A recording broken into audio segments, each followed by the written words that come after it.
Good afternoon, call to order, can I have a roll call, please? Yes, Councilmember Switzer. Here. Councilmember Phillips. Here. Councilmember Holt. Here. Councilmember McCafferty. Here. Councilmember Shacker is not here. Vice Mayor Granillo. Here. Mayor Armstrong. Here. We have a quorum. Discussion items. Item A, town council will engage in strategic planning and discussion to determine priorities which will guide the budget process. Madam Town Manager. Thank you. I'll be brief in my introduction because we have a lot to go over today. You know, we've talked, and I think this council more than any understands some of the challenges we're up against. We don't have a property tax. You know, TPT revenue is very important to us in finding that's the only really way to increase other than grants, which we are trying to do our best. And find that revenue source, I think, is important to us, and then how we can preserve the TPT we have, even though the state legislature continues to try to erode that, and we're going to be going through a couple different, potentially, efforts where I appreciate both Maggie and the mayor, and we may even engage some of you in that, because it's so important. And I don't think they understand the impact of rural towns like ours that don't have a property tax when they tinker with that TPT, what that makes. Also looking at those opportunities that could increase our TPT and how we can put that into our priorities operationally and strategically from you and council in a more tangible way. So we'll be talking a little bit about that. And then, as you know, the last couple of years, we have been, concerned where revenues are going, where the economy's going, where federal funding is going, and so we have tightened the belt and really held the line. Typically, operational budgets, those ongoing things, towns and cities will make an adjustment and say, okay, we're only going to do a 2%, or you can only do a 3%, according to the CPS each year. The last few years, we have held the line and there were no increases, even though all of the budgets have felt the reality of inflation. So even when you're holding the line, you're still having to do more with less. So we've engaged, again, our leadership in each of the departments to see if we could do that again and hold that line where we are operationally, even knowing that the impacts of inflation, like she knows with food, at the senior center, it's a reality. So holding the line and not increasing the operational budget even to meet CPI means decreases in the services or how we do things. The other caution with that is we're going into the second or third year of holding the line, and the concern from an operational standpoint is it becomes then, we're going into the territory where it becomes philosophy rather than let's just tighten the belt and then we'll adjust. And then we've all been in those organizations that kick the can and defer maintenance, and that is not a sound operational philosophy either. You can only hold the line and kick the can realistically a few years before it starts having impact. And we've done a lot of things to put our fleet, to put our services, to put our infrastructure in a good place and start to move forward rather than backwards. We do this for another year or two. We can do it again this year. And we're going to try and do that. But we continue to do that, we're going to lose ground. We're going to lose ground in our infrastructure. We're going to lose ground in our services. And even more so, and Katie will talk a little bit about it, if we don't grow, we actually lose. Because if everybody around us grows, our percentage of state shared revenue based on those populations continues to go down, especially with the addition of Santan this year. Going to be impactful. So you guys have a lot of tough decisions to make. We're going to have some good conversations. I applaud all of these folks sitting over here because they really rolled up their sleeves to see what they could do to keep the budgets where they were, where they could take things away and not impact services and the grounds we're making with infrastructure. And so they'll talk about and share some of those with you, where their priorities, where they see they're going. And really want to hear from you what your priorities are so we can integrate that into those requests that we're going to make from you later. So with that, I'm going to hand it off to our financial guru, and she can lead the way. afternoon, Mayor, Vice Mayor, and Council. This budget workshop today, as Terry was talking about, we really want to get a good idea of where you stand and what your priorities are through this as well, but wanted to give all the leadership team a chance to say their piece as far as what they see as far as the upcoming needs in this upcoming budget season, as well as for future budget seasons for their areas. With that, as always, the process of budget involves aligning our budget with community goals, where are we headed, and ensuring fiscal responsibility while we're doing that, and then making sure that we do it in a way that's sustainable for the town long term, not just for the short term. With that, so far we did put out a public survey again for the public as well as one for council, and then today's retreat is the next step in that process. Going forward, we're going to have several scheduled study sessions with council in April. And then following that, we'll have an additional session on May 12th, if so needed, after the discussions in April, if we still have things that are undecided or undetermined at that point, following our normal schedule of tentative budget adoption towards the end of May, and then final adoption in June. So far on the internal side, what we've been working on is Terry and myself actually met with Matt, our fleet manager, and each department that has vehicles. So we sat down and actually looked at utilization, needs, replacement schedules, trying to work towards a more comprehensive replacement plan. So we're not running into issues where we have, like in 2017 is a good example, we replaced a lot of police vehicles all in 1 year because it had been deferred for so long. And then you get to the point where you're having to replace those vehicles again. So we really want to schedule out and plan our fleet process in a more comprehensive way. And the new data tracking software that Matt has been huge in that, because now we actually have data points to look at instead of just perception of usage.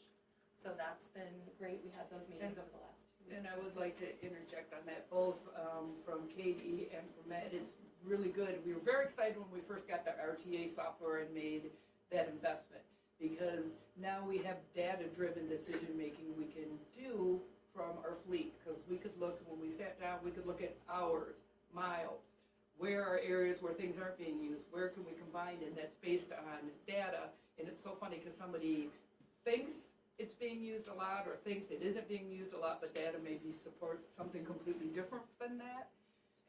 So it's good for the town to finally have somebody that understands that, put a program in place down in our fleet, and to be able to sit down and talk with, we were able to determine that we had 2 pool cars that we could go to 1. That's a big savings for us. And again, like she said, there wasn't a methodical plan for how we're replacing things. How can we spread it out so that we're doing 1 each year instead of 6 every 6 years? How can we better use that? And we have the data for the first time, and we can look at how long a vehicle is in place, how many miles it has, how many repairs it's getting, so we can make really good decisions about how we use our fleet in a very methodical, fiscally responsible manner. We've never been able to do that as a town. So I just want to take a moment to recognize that and share that with you, and Steve, make sure that Matt knows that, and Katie, that those were very exciting meetings to have, and to be at that point where we finally had that kind of data that we can manage our fleet in that way. And that's big for us. So I want to make sure that, to share that with you, that's another step forward in how we are being fiscally responsible as a town. Okay, thank you. Absolutely. So in the next month, you all won't see the budget numbers until April, but in that interim time, we're going to be having our department meetings. So every department after this meeting today will work over the next 2 weeks to get their information in for their final requests, and then we'll be meeting. Terry and I will be meeting with each department to go over those at a preliminary level, and then we also have our SIPCAC. So our Capital Improvement Plan Citizens Advisory Committee meetings. They'll be reviewing the capital requests during the month of February. So we'll be bringing all that information back before you all, once we have recommendations from both the town manager side as well as our outside boards and commissions. And then moving on, so what do our residents think? So the survey that we did, this is the second year that we did our survey. We had a little bit less participation than the prior year. We had 144 participants this year. Last year we almost had 200. Again, most of our respondents have actually lived here for 6 or more years, and most of them, we allow anyone in the area to take the survey because we realize a lot of other people use our services. There's a lot of unincorporated county areas that rely on us for different things, but 74% of our respondents actually live in Chino Valley, and the majority, 60% of our respondents were over the age of 55. So with that, our community budget priority survey ranked importance of key priorities from the public. So the top ranking item was business retention and attraction, grocery and retail store options. So that's something that we continually hear from the public, as like you all are aware, that everybody would like another grocery store. And I think there's a desire for expanded retail. Sorry.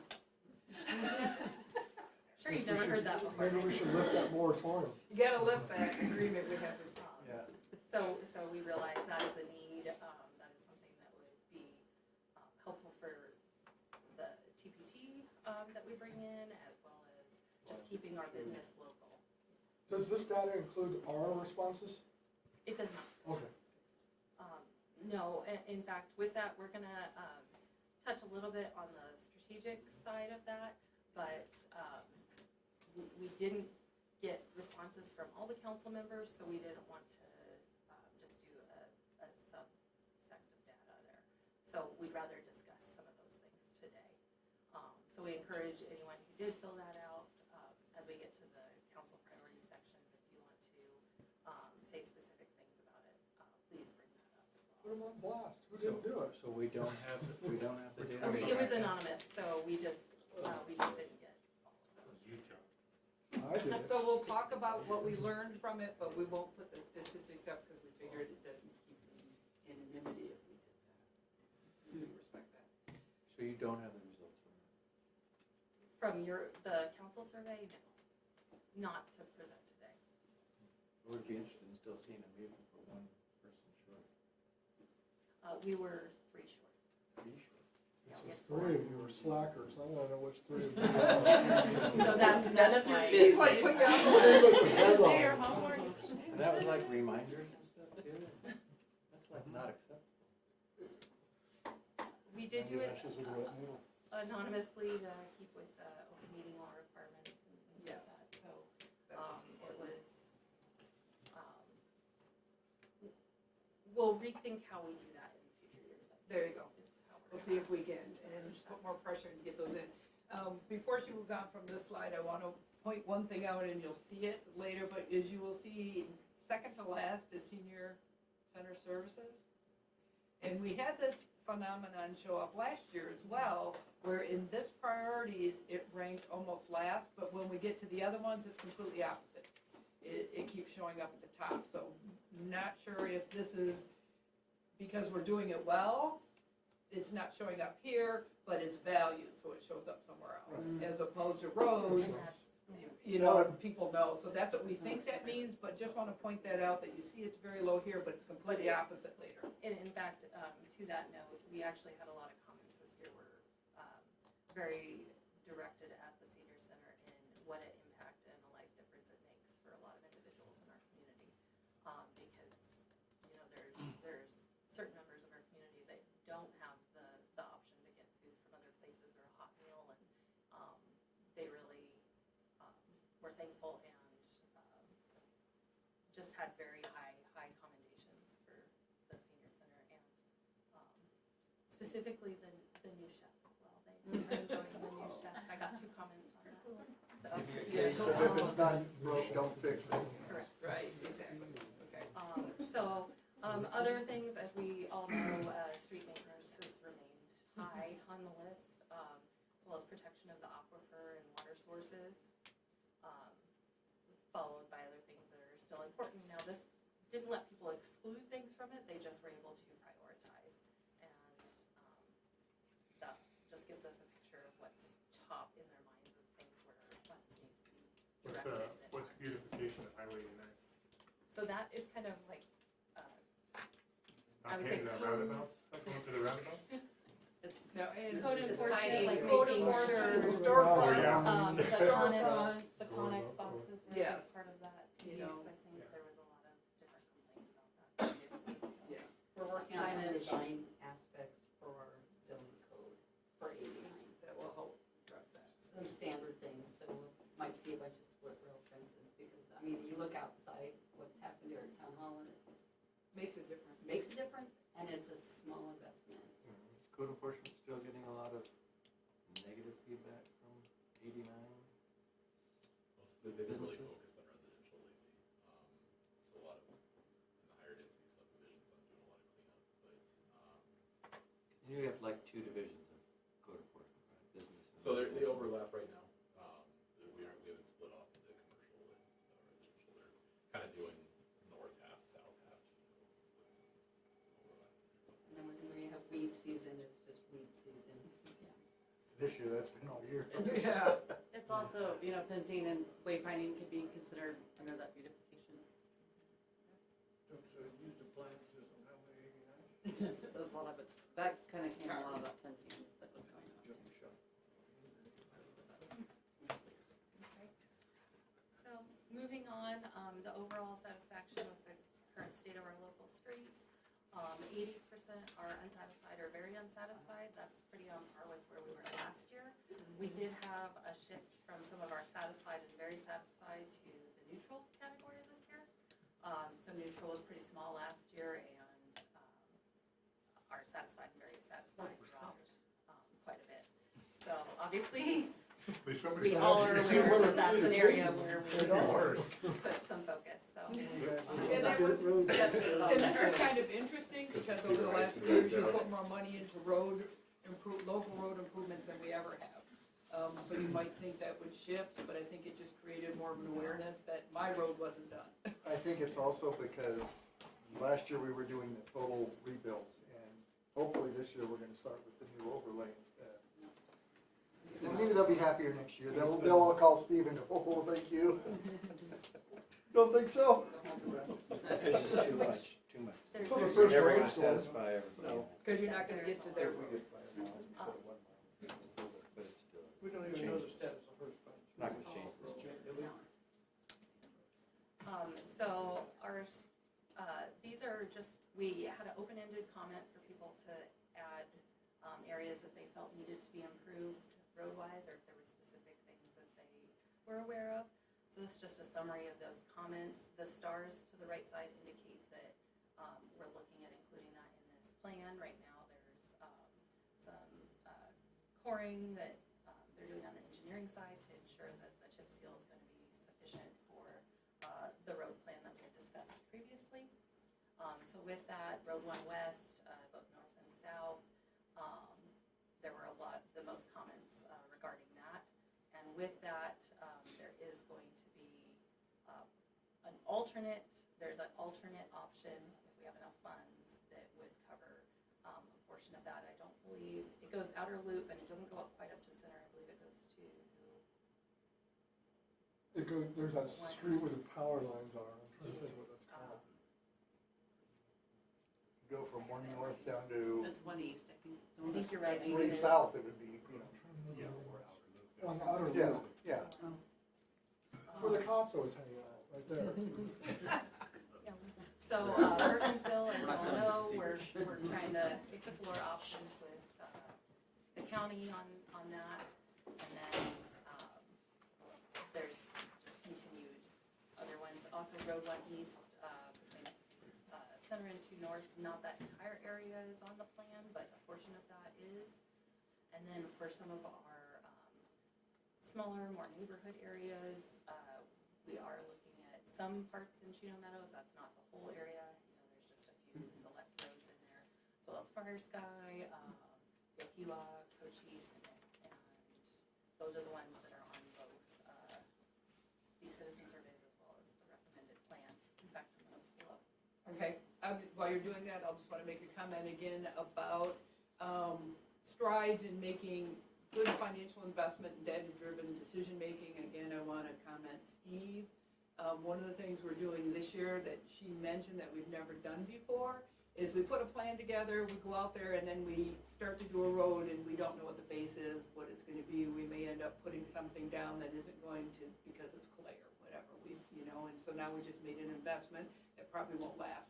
He's engaged a firm to do coring on all of the ones, so we know exactly what's there, what the base is, what the substrate is, what's been done. So we know if whatever we're going to do is going to hold or will alter the plan if they get information that says otherwise. So that we make sure that these streets and how the application we're going to do has the base so that it can sustain itself. So again, another step, thank you, Steve, for putting that in place so that we're making the best use of living funds. We don't want to put something in and have it deteriorate because we put it down on clay, right? Right? Thank you. So this is, other than the Perkinsville, which has been switched up from the alternative, so this was the one that we had gone over in detail a few months ago with council. So those are the ones where some of these are getting addressed. And then, as you know, the list is Much longer than we have. much longer than the amount of funds available, but. Do we want to stick with our original plan based on So public's input? Do we want to shift So more I towards what the think for public this wants? year, This we is need for to, because next we're year. getting ready to bid it out, and we won't get it done this year if we stop and then have to rebid. But I think this is gonna be very important for next year's. You know, there's been some commentary that maybe we put off a year and hold the money and then put it all into doing a Perkinsville by using 2 years' worth of money. Those are the kinds of conversations we wanna have, but I think this year we need to stay with the plan or we're not gonna get it done this fiscal year. But- They need to finish this and get it bid. This year, don't we have a overlay for Perkinsville scheduled? No, we Chip decided, seal? we decided not to. Yeah, I was You gonna say, we decided- don't want to, because we're gonna Yes, tear it you all up. decide- the comment we got from you, the input was, let's wait and get a better long-term Perfect. plan of how we'll do Okay, it. we've already funded some of these for this year, and we just have to Yes. wait till the weather and wait. That's what the stars were Okay, so saying. those have already been funded, so we're looking at projects for the following Yes. fiscal year. Yes, Okay. so we are addressing some of the needs, and do keep in mind that, while this is a good, little snippet of what the public thinks, it was only 144, of our members of the public, so there, again, it might be a perception versus reality, and that's where we do rely on, the data that Streets has as well, so we can make sure that we're fixing what needs to be fixed. And if your cores come back, you don't need to come back to the council and say, hey, we're not gonna do this street, you're gonna just keep moving forward. No, when we had the study session with you, you gave us direction of priorities, but we would work within the plan of what we could do and what we made the That best makes use. sense. Thank you for asking. Overall comments included all roads, too many to list. Again, we're not unaware of that. Pothole repairs that don't last long, that's something that we're hoping actually does improve this year. Now that we have the asphalt recycler and some of the other equipment, Hot patch. the hot patch, it'll help kind of have a full functioning set of equipment that we can remediate those things a little bit better.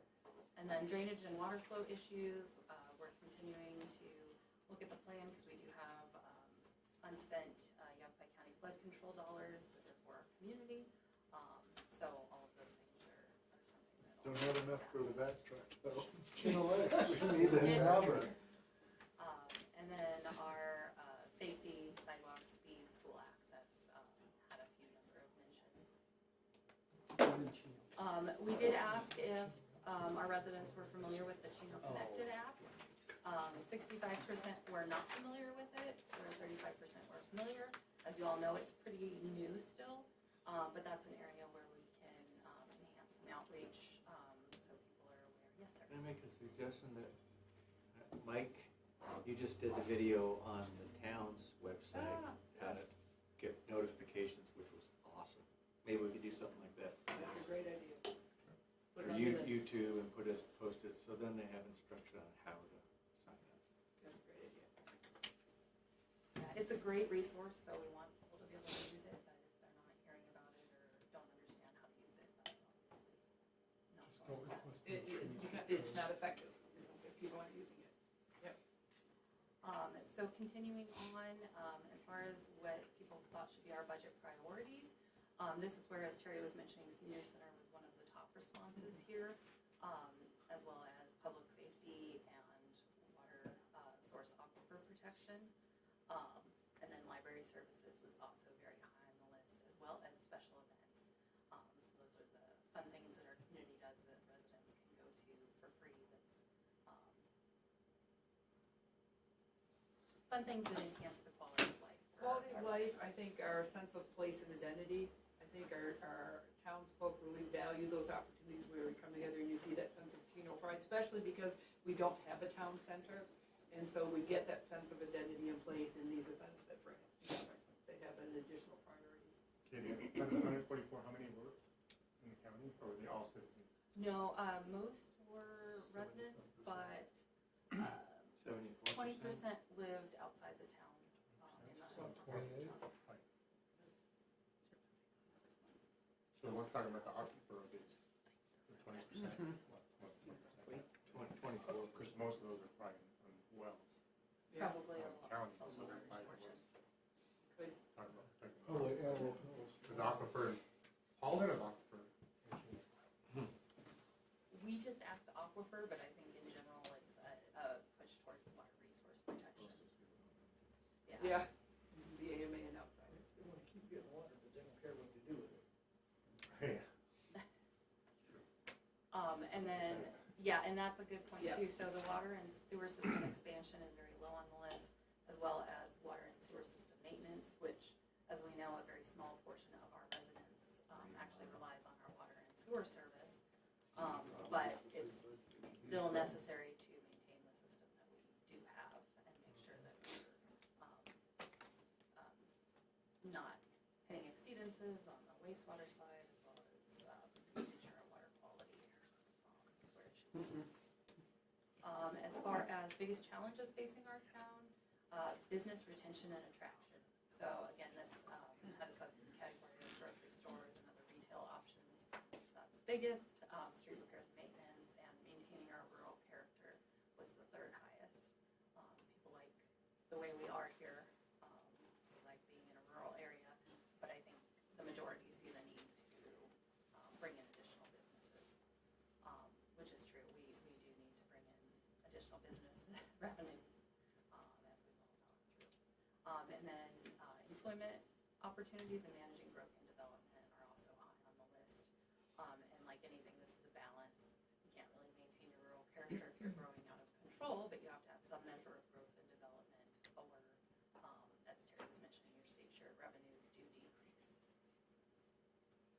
And I will, another interjection, I will, that focus, and even before this, saw this, that Maggie and I have been having conversations, and one of the benefits, again, of Jessie is, about the fundamental core of what she's doing and where she's putting her efforts. It was really diluted in the past, several years between some council priorities, town manager priorities, and, she said, how can we get these off and I can focus back on true core economic development and business attraction and retention. So being able to shove grants over here, because she was doing a lot of grant stuff for us, is big. And then also prioritizing and taking some things off the plate. So she's really like now doing legislative stuff that's absolutely important to us. And then focusing on the core of these business retention and attraction. And we're going to be doing an economic development study session with you, talking about priorities to help feed and direct the direction she's going in. So that's very exciting, I think, and I appreciate the conversation. So moving on to other open-ended comments. Overall, we heard people want to protect the essential services that they enjoy that enhance their quality of life. Roads to be fixed and other infrastructure. Bringing in businesses and retail. Balancing growth and preserving the character at the same time. Improving safety and enforcement. There were a few comments about traffic speeds and school safety, and a lot of support for adequate police staffing and enforcement. And then expanded recreation and youth opportunities. There weren't, there was a lot of requests for those teen type activities that are somewhat lacking. During the summer we've got a lot of programs and things. There's not a whole lot of community center type things, not our community center, but like a teen community center, even though we have a lot of different events and, try and do fun different things at the library and those, but there were a few mentions of Boys and Girls Club, but for younger age children, so not the teenage as much, but for the childcare after school kind of requests. And then real quick, Yes. whatever happened to the request from Boys and Girls Club to come here? Last year, they did a presentation to us. Yes, we met and talked with them a couple different times after that and talked with the school, and what they were looking to do was duplicating programs that were already in the school system, and they wanted to use school resources, and facilities, and schools Just already didn't work doing out. that. So unless they were doing something independent on their own in a new facility and new services, it really didn't make sense. Okay. So both their board and their director agreed at this time, it doesn't make sense until they have the financial wherewithal to do something standalone. They were Does here, that weren't they? sound right? Yeah. They were here. Yeah, They they were came here. here. They were here, they just couldn't make a go of it. Okay. So moving on, this is what we currently have for our strategic priorities. Oh, can you go back one under- more time? I know you mentioned this, but this is where the comments were coming in about the senior center and the impact and the value of their lives. Correct, critical. And, that it's interesting, we put that under protection of essential services back in COVID and stuff, things that were defined as essential services were water, sewer, streets, police. But we were hearing from our residents that these are essential services in their quality of life, that, like she said, these may be the only meals they get, this may be the only social contact they get. So, and how important some of these events that we have, whether it's Territorial Days or December to Remember. So those are those investments in quality of life that our folks value, that there is not financial reward. It's simply, like our aquatic center, our citizens have said over and over, we don't care how much it costs the town, it's value to us. And so we're seeing that they're saying there are these things that you do simply for quality of life that are very important to us. And I didn't want that to pass by without making that point. Thank you. So with our strategic priorities, effective government, quality of life, water and land stewardship, quality infrastructure, and financial stability, and each one has different detail areas underneath. And overall, we want to know from council if these still reflect what you believe are the most important areas for the next 3 to 5 years, and if any should be added, revised, or removed, and if overhaul of the strategic priorities and plans should be revisited. We're not going to go through that whole thing today, but we would like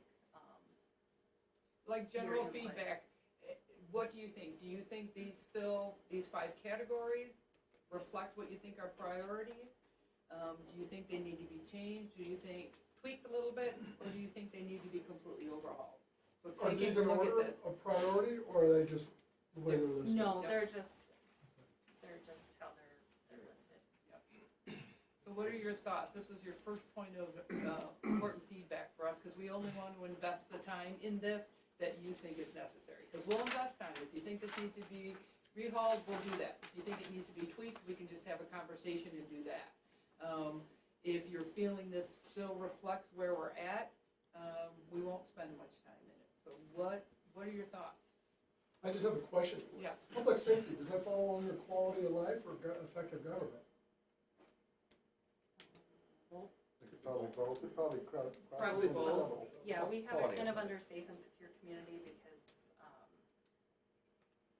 if you don't have that presence, Quality then of life. in general, you're not having. Okay, so the public safety is safe And and secure. especially because Okay, when we all saw right. the feedback, I just people didn't said see they it moved listed. here because of their sense of safety. And so we see it more as a quality of life than as an enforcement. I think we need to prioritize economic development. We need to get business in the town. Okay. We're gonna Yeah. die if we don't. Well, because you get that good, and then the others will help take care of themselves. It would probably be under financial So would stability. you put that but- as the top priority under financial stability? Yeah, I and would. Add that green square that says economic development? Sure, I Okay. think so. I- Because especially Well, if food prosperous, tax goes away, kind of we're goes under dead. prosperous communities. so. It But does. we could expand what prosperous community says and do More prosperous specific community economic development. and You could just I change the think- words change- on let's one change- box. economic development. Yes, let's change that box to be more specific. That's a good one. I think those all, bullet Well, I points think are all they're pretty solid as they Okay, say. Still true today. okay. Really That's a nothing good new. point, and change prosperous community, because that's kind of vague, to economic development as the number one under that. Any other input or feedback? I think under effective government, the first one, connected community, that has changed significantly in the last year. I think a lot of that probably goes to Michael pushing things. But we, you know, my age is Facebook. There's so many different formats out there we need to push stuff out on to get people involved because they aren't there. I continue to hear people, what airport? You know, we're what, 4 months into this now, and they're just hearing about it? And unfortunately, we're in a period of history where people don't read periodicals, so newspapers don't do us any good, and half the town doesn't get the newspaper we get, so we've got to find a way to push our message out. And I don't know what it is, you know, other than the internet. We are, actually, Mike and Sandra are involved in a rehaul of our website, because we're trying to make it more user-friendly, because that's one of the things we hear, that it's hard to find stuff, it's hard to get around, so, you know, we want to make that a primary point where people can go to and feel comfortable and find things as a starting point. And then we have some other thoughts about how we can try to reach populations we haven't reached before in different methods, so. Agreed, absolutely agreed. Because we know there is a silent majority out there we're not hearing from. Shouldn't the expansion of water and sewer be before quality of infrastructure? Yeah, we can absolutely move the order, but right now we don't Those have them really- prioritized. Like you say, those aren't prioritized. No, they're just, But we They're just can, there. if that's something that. if you want to move it Yeah, up, if so it's. council wants to, adjust them, so we actually do have a priority list, so moving, financial stability to the first, and then, however you see that moving on, we can put in all of our Yeah, if you documentation wanted that to- is prioritized. If you want them in order, I mean, that's fine too. They're all kind of, that's why they're up there. They're all important. Parts of that. But And I if really, you need it to be prioritized, that would be we don't, but I think from the staff side, we know that they're all Okay. very important, and they all are interconnected, really. Everything we do it's just trying to get a map of their city. and I like, from what you said in talking about prosperous communities, kind of a vague thing, but being very specific in economic development, I even see that, what are the thoughts about that infrastructure and asset management, so kind of, we have water and sewer system down below. So is infrastructure, you know, roads and asset management is building and fleet kinds of things. You know, I think understanding what your priorities behind those words, because I think that is a little vague. Is it, for quality infrastructure, is our roads and our road system, you know, number one? Is it, you know, our buildings and fleet? What would you say is in that infrastructure and asset management is most important to you? I'd say roads and sewer and water. Yes, because sewer and water, even, there's two parts of that. We are small, but there are certain things that we are required by law, like the expansion of the sewer system, and they're very expensive. So if we don't manage that, And we need those to be solvent on their own. Yes. Get them out of the red category, so. They need to be an asset, not a liability. they need to be self-sustaining. That's what we're trying to move to. Get a lot of calls about this 40,000 trips up and down the highway, and Olson's is selling bunnies, and the Methodist Church is having a bake sale. What happened to our electronic messaging sign that we were gonna start promoting stuff alongside the highway? We got 40,000 people running up and down the road. Why aren't we got something out there that tells them what's going on? We use it it for town events, like we have it, we used it for the special sessions here, or for the overflow parking. We've only used it for town events, we use it for when we have festivals. We have not used it for anything that's private, because then you get into that line and who can use it and when. Yeah, but even P and Z meetings, council meetings, people are saying they don't know when they are. I mean, Could use So it for the- everything, town. So we could start using, we don't use them for regular meetings, we only have used them for special meetings. Yeah, I would- That's where I think that one of the ones like are getting popular everywhere. So put it out there for all of our regular meetings, that there's a meeting. It'd be nice to have a, We be could nice to also, have a you know, permanent in front of town hall. We can get That's one of the things that we're looking to see if there's some funding out there for, because it would be nice to have a digital sign out here. You could blast all that stuff, all town business could be on there, just going 24/7. They aren't that expensive, And really. then they're gonna take their eye off the road, and then they're gonna cause a wreck, Well, and what then we'll they're back up. Well, you're gonna Domino have, effect. We will bring Messing a up thing in the public supplemental budget for you to consider, the for thing a that, sign. you know, remember though, is that you've got one at Olson's, you've got one at the high school. I see that Ace Hardware is putting a cup in for one. We approved a cup for the one church for one.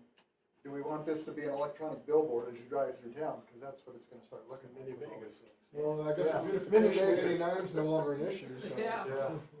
But I think that Once you have is a one. way to get, we can start using that more, and getting it out for regular meetings, but that's one way that, you know, I read the high school sign all the time, and I'm like, oh, that's interesting, I didn't know, you know, there's a quilt show or whatever they're having there. So I do think, because we do have that traffic, we have 44,000 cars going through there. Yeah, and then we had looked at that a couple of years ago, before we ended up getting the mobile one, installing something over the top of the current one, and then also PD needs their own eventually as well, because they have a different address than we do. Right? To be wanted, Just the bring one that right up. after it. Well, the other one would just be a static one, Yeah. we need something that says the police and their address, so people can find it. flashing arrow. Yeah.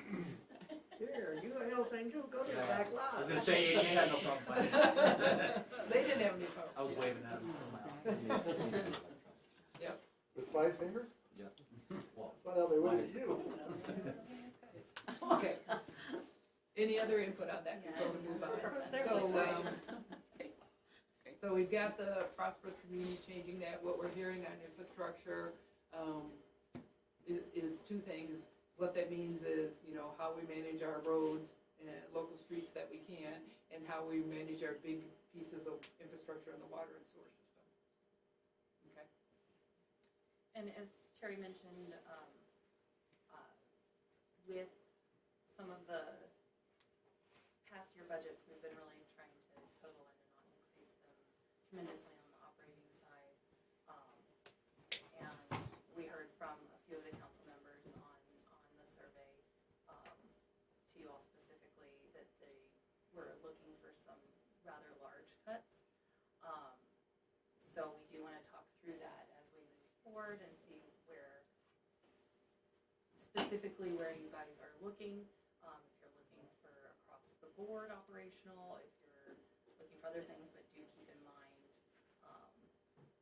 that through this process, because we have cut back the last few years, there are those inflationary aspects that are going to be challenging unless we do change how we're moving forward with certain things, as far as what services are being provided, what is important, what is most important to our community, and where we want to end up at the end of the day.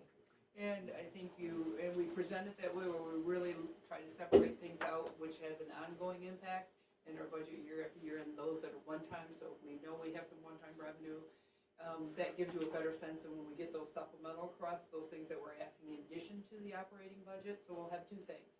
You know, do you want the operating budgets to stay static? Do you want to do a 1% decrease? Do you want to do a 3% decrease, knowing that any decrease is a compounded decrease, because we're already having to account for inflation.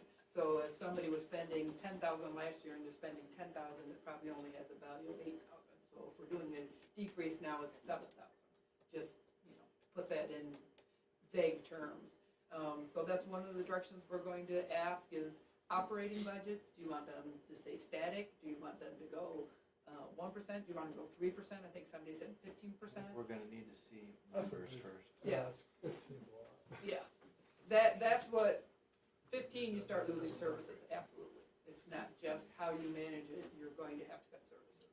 And then the second thing is looking at those supplemental one-time requests, which of those are one-time money and which are long-term investments that you wanna make. Yeah, we don't necessarily expect an answer today. No. We just wanna talk through and kind of understand what, you all see from your side and where you'd like to see things change. And we are working, I think we've, you know, we sent out budget worksheets to every department, leadership at the beginning of December, so they've been working on those numbers. And, we have been encouraging them to, kind of review, and we looked a lot at like what hadn't been spent in prior years, what had, where there's, need for extension, additional amounts, because services, sometimes are out of our control with certain long-term contracts or things. You know, in PD, dispatch is a good example. We have a long-term contract, but we really don't have an alternative or a way to negotiate that. It kind of just is what it is as far as what the increases are year to year. So those kind of pieces, and kind of analyzing and looking at all of those, so we can explain in any of those areas why those amounts need to be a certain amount. So we do expect more discussion on that in April with you all. I think once we get more dollar figures, you know, where we're at, and then a huge portion of that's gonna be what's happening in the very near future, economic development wise, you know, what's Circle K doing, what's Tractor Supply doing, what's the RV park doing, Embry-Riddle, you know, all these things could be boost our income, so that's gonna play in the decision.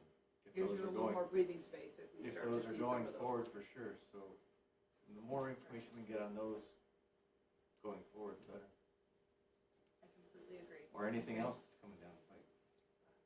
Brings us right to our future financial outlook.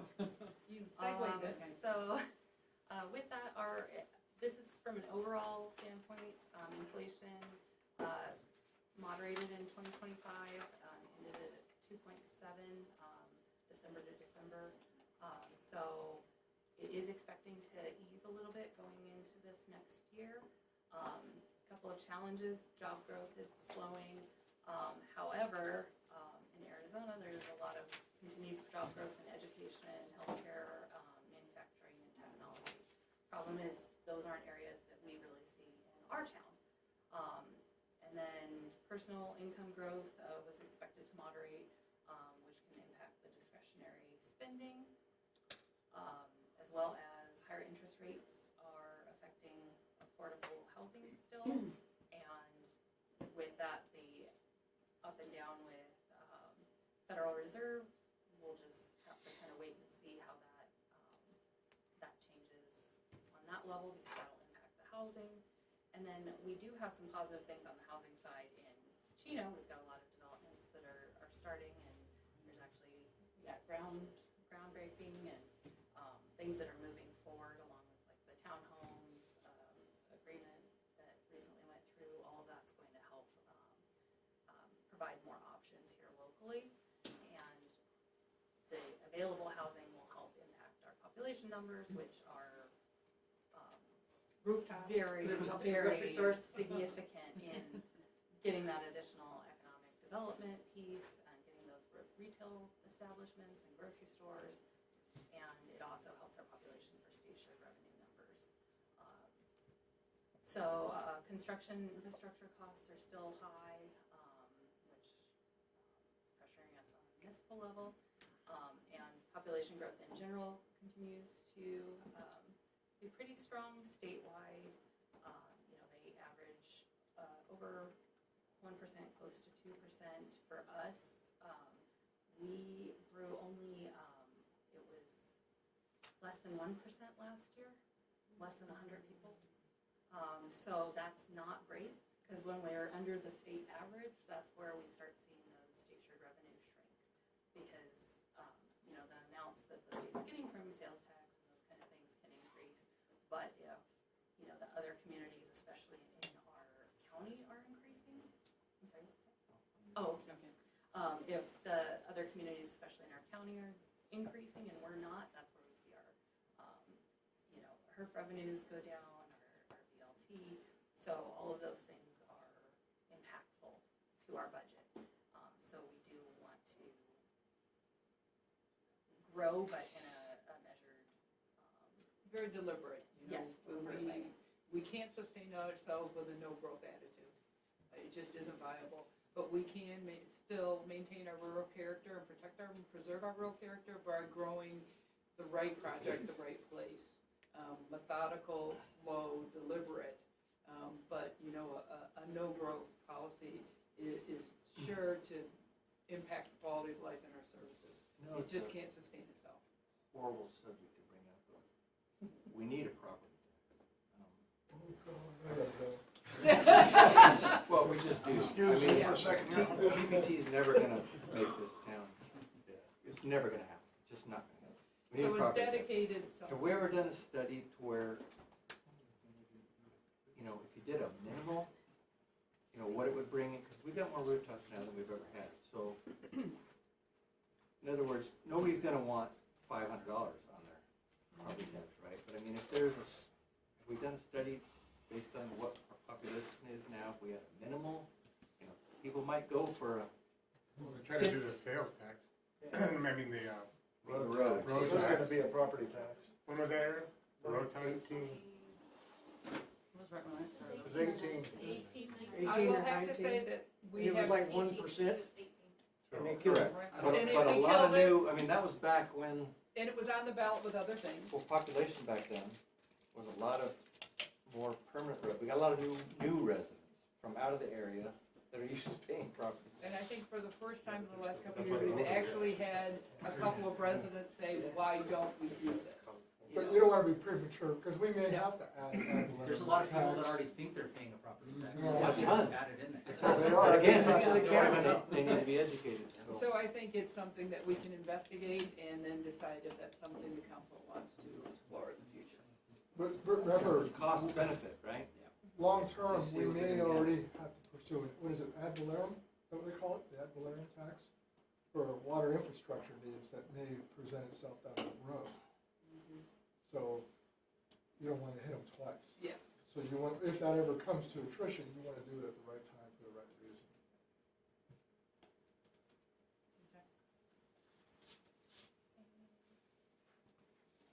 So moving on to debt in general, this is a table just showing how our debt is going to mature when all of them are paid off in 2047.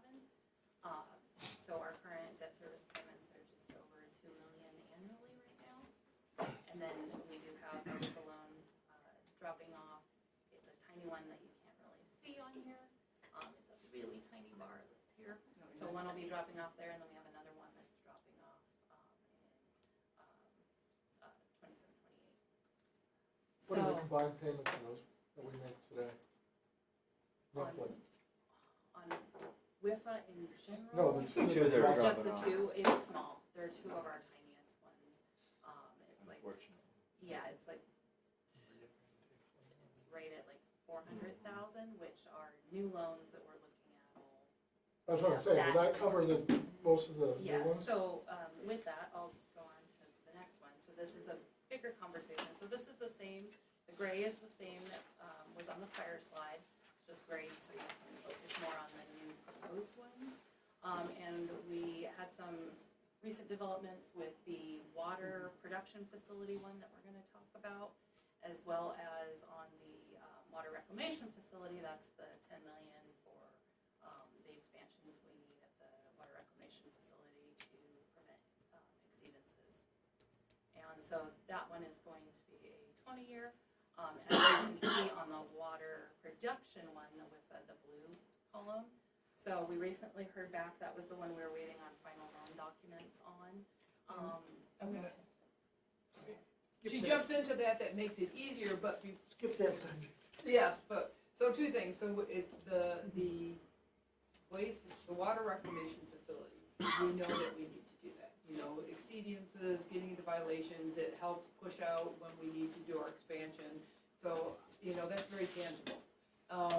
The water project, We were rethinking that before this next piece of information came in, because as we're looking at where the town's growing and what's happening, we wanted to make sure that putting that line in, putting that tank in out at Old Manor, really was the best place. Because if where the tank was gonna be, there's quite a bit of line, a big portion of that was the cost for putting, the line in, but there's nobody that it serves. So do we really wanna spend $2 million on a water line that's not gonna pick up customers? You know, 2 million on the design. On and the then design, 10 remember. million on the Yeah, because facility. we have more sewer customers than we do water, correct? Correct, yes. About twice as So many. taking that on and knowing that our rate methodology, we aren't adding the customers, so even the methodology, thank you. Mythology, it was mythology, but methodology, wasn't holding, that we could sustain that without increasing rates was a concern. But also, if we're going to spend $10 million on water and sewer, are we really picking up the most bang for the buck by doing this? And before we went there, we wanted to make sure we had that conversation. So that was part of it. And then, so we were going to revisit this with you before we went to and you took this loan, and then we got the next piece of information. So, we did hear back from Lissa just a couple of, 2 weeks ago. And they said, you know, we gave you the schedule and it was set on a 20-year, but really because you guys are just doing design only with this one, it's a 2-year and a balloon. So, that means if we want to proceed with that water production facility design, even though they were paying for $800,000 of the $2 million, it does mean that we have, $1.2 million due after, So 2 years. you're suggesting not So- even see it through engineering, so it would be with a, We- pursuit later? Yeah, so we have asked them, could we do that? Our recommendation is that we withdraw it now. We take a look at, again, is this really the best place if we're going to invest this money in our water system? Is this the best pay for a tank? Is this the best pay for a line? Is this the best place for a new well? Or is it, because this really is redundancy and resiliency, it isn't capacity we have for capacity, do we wait and see where growth happens, and when growth comes in, growth pays for growth. So in the development agreement, they're putting in the well, they're putting in the tank, they're putting in the line. If I remember correctly, Frank said that was just a backup, really. It was. And that's where the We wouldn't be able to resiliency sustain a bad situation if something else went down, and that was what that was for. So, and we've had the conversations, because that was, in talking about this, well, what if a wall goes down? So we've challenged our operational staff, if that happens, where are the key vulnerability points where that could happen? So does that mean we need to have a valve? Does that mean we need to have a pump? If we have to spend $10,000 or $35,000 for a really good, valve or a pump, that's still better than $10 million, right? And isn't the biggest problem right now, Bright Star with the PFAS situation? I mean, they shut that well down, that's where we have a big Our crunch. yes. So, is that going forward with the state? Yes, so PFAS is Are we moving getting forward. anywhere on that? It's being paid for. Preliminary design is ongoing. But I mean, the state still, or the feds are picking up that They're- whole yeah. ticket so far? For the construction, we'll have to pay for operations going forward, but yes, they are, which was huge, that was huge. Terry, And the other thing on that, and then just a second, council member, and then we also, reached out to re-engage with potential for an emergency interconnect. The other thing is, what if the well goes down? What would we do? Do we have the parts so we can fix it quickly, or could we have an emergency interconnect with Prescott that lets us open it for a day until we get it fixed?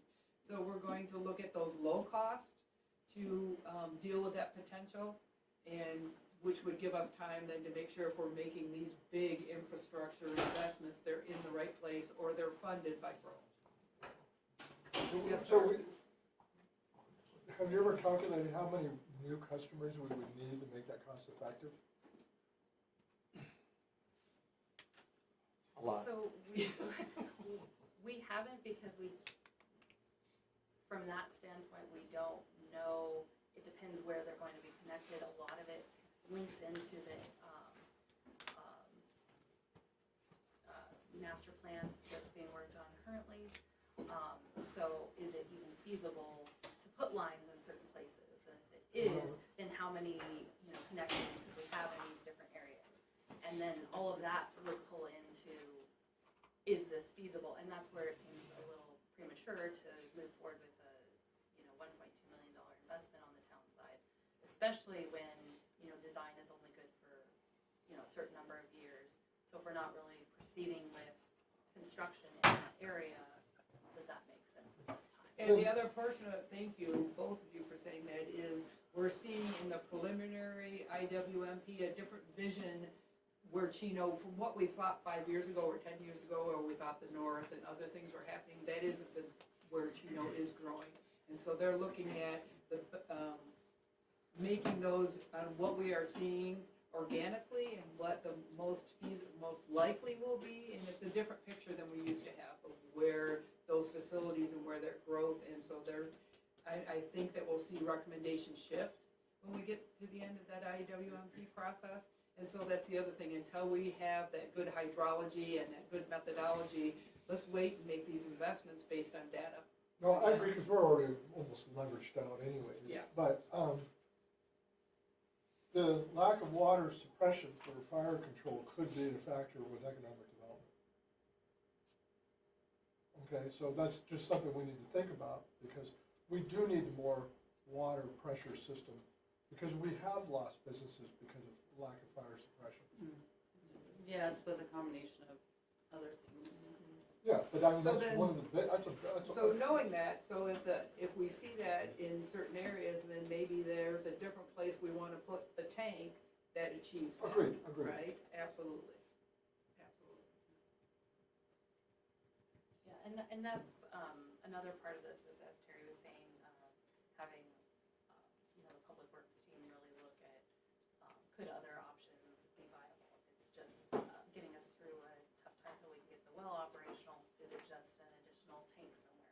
Is it, different options that may not be as costly as a full, new well, tank connection? And going backwards a little bit, just on economic development, as far as high-tech jobs, or bringing jobs to Chino Valley. So this, I know we haven't voted on it, but the Embry-Riddle thing could potentially be a big thing for that. So I'm wondering if in a proposed development agreement, before we vote on something, if we can really pressure Embry and the Perkins to commit to a more solid timeline for phases 2, 3, and 4. Well, we know that they already have letters of interest from like Dillon and a number of other avionics. Correct, but if we can put groups. pressure that, I It think sounds those, like I don't wanna say certain words, but I think those groups are ready to go, but the airfield has to be in place. correct, but if Is part that- of phase 1 development agreement, get them to commit more to making that happen. So With on a- my with a list is timeline. contacting the chancellor after they spoke, and then I wrote down all the company names they talked about, so I can get with them and reach out.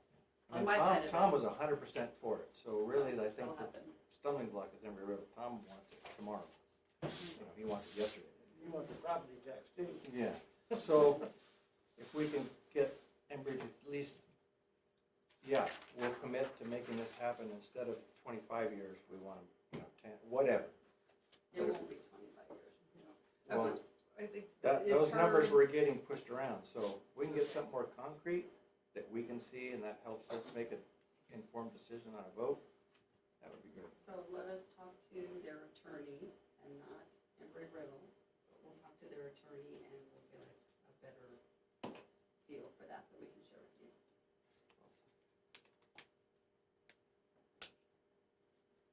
And just one more on this slide, just, another consideration that we had is because, as you mentioned earlier, the water and sewer have not been self-sustaining in the past. We're moving towards that with our rate increases and everything else, and we'll be doing, a new, rate study this next year because our final year of increases, happened this January. Essentially, the general fund will have to supplement if, the water or wastewater fund don't, perform as well as they need to pay those debt service payments. So then you have to decide, do we increase rates on that 1,100? Or does the other 12,000 continue to subsidize that. You know, those are, we don't want to be in that position, we want it to be viable, but those could be realistic decisions you have to make. And that was another reason why we were recommending withdrawing from that $2 million design loan through WIFA. I think that's a good idea. As a side note, are we back on board yet with the fill stations, or are we still on a? We're back on board. Good. Yeah, we have, yep. Hopefully, It all was the ones that one- got the filled tanks are gonna be honest and pay what they owe on it, but I doubt that. Yeah, it was 1 week where we had bypassed and we used the hydrant meter instead. But we are back online You're and exploring a different vendor? there's limited numbers of vendors here. We did find out through this that Abra out in Halden actually does have potable water at their fill station. So, and then if this happens again, then we'll probably refer customers there. But hopefully this is the first time that we've had this issue since we've had those fill stations. There's been little outages from time to time as the equipment was being This was a replaced. hack, right? The Company third got party hacked 'cause it was vendor all had over the place. an issue, ransomware issue. And that technically turns into a federal crime because it's infrastructure. So that, Inconvenient. Oh, yes, we have stand topic. Thank you, Aaron, our sergeant at arms. Appreciate that. So you're gonna let Mark know, right? Yeah. So future considerations, as mentioned before, are aging infrastructure, increased repairs and maintenance, and greater costs associated with those because of inflation, the need for water and wastewater infrastructure improvements, our water reclamation facility for sure, and then depending on what our IWMP says, we'll have to see going forward with that. And then the Del Rio Springs buildings, the remediation involved there. You know, we had purchased those buildings and had gotten preliminary estimates on fixing some of the structural components and the roofs and those kind of things to keep them from deteriorating more. With that, some new things came up with lead remediation and testing and asbestos testing. And so all those different testing elements are being done because there's probably going to be a remediation component for those as well. And on a positive note, you know, we are looking at alternative funding sources. Nothing has been received yet or approved, but we are looking at every avenue there to try and alleviate the impact on the general fund. And then PFAS and PFOS treatment, again, it's an outstanding issue, but the Bright Star well is getting the improvements there for PFAS, and it'll just be that ongoing cost of the maintenance to keep that up and running with those additional costs, because everything with PFAS is quite costly. Are they still doing testing for, well testing for that, those contaminants? Or they just did it and they're done now, or are they gonna keep testing, ongoing testing? Yes, so we're actually loading them with the barrel this week. But I mean, Bright Star, Yes. but I mean, are the other towns wells? Not at this time. Is anybody testing to see if those are getting better or worse? Oh, if there's like gauging testing at Is the intervals state to doing see. that, or the feds doing that? I mean, I don't think we've had to do it other than the initial, once they found it and you determined what your MCL was and how you had to proceed. I don't think there's no been any. plans to test that further in the future. Because that's not a requirement, right? Not yet. For town water, you don't have to No, test no, that. they haven't established an MCL, an ongoing that you have to test for on a regular basis, no, they have not. And where we see, I think the direction is going now is looking at how it is actually the effluent, seeing PFAS, and if there's going to be treatment required on that. They did accept it. Because they're seeing that even though people are treating and taking it out on the water side, when it comes back in on the effluent, it's back in again. I thought they did establish the 4 parts per trillion for MCL. But not that it's, not yet the required treatment it is in place like it is Okay. for other things. So in addition to that, the potential impact to revenues is high this year with Santan Valley incorporating, so that brought over 100,000 in population into the split for state shared revenues. So we saw that impact, they finally started receiving a distribution in September. And so that's going to be approximately, to us, it's around 10,000 from state shared revenues quarter. So with that plus the other state shared revenues that'll be impacted, you know, we're looking at anywhere from 50,000 to 60,000 annually that'll impact us as a community. And then there again, food tax is back on the legislative docket. It has not hit committee yet. It's been assigned to a committee. There's actually two, one that would go before the voters and then just another House bill. And again, this would eliminate tax on anything that is not, or anything that can be purchased with SNAP or WIC funds is exempt from tax. And it doesn't mean you have to qualify for, but you don't have to qualify for SNAP or WIC. It's just those food items are exempt. BSUG's Even though federal not also giving can't up on tax. us. An hour and a half on the phone with him. So, He isn't.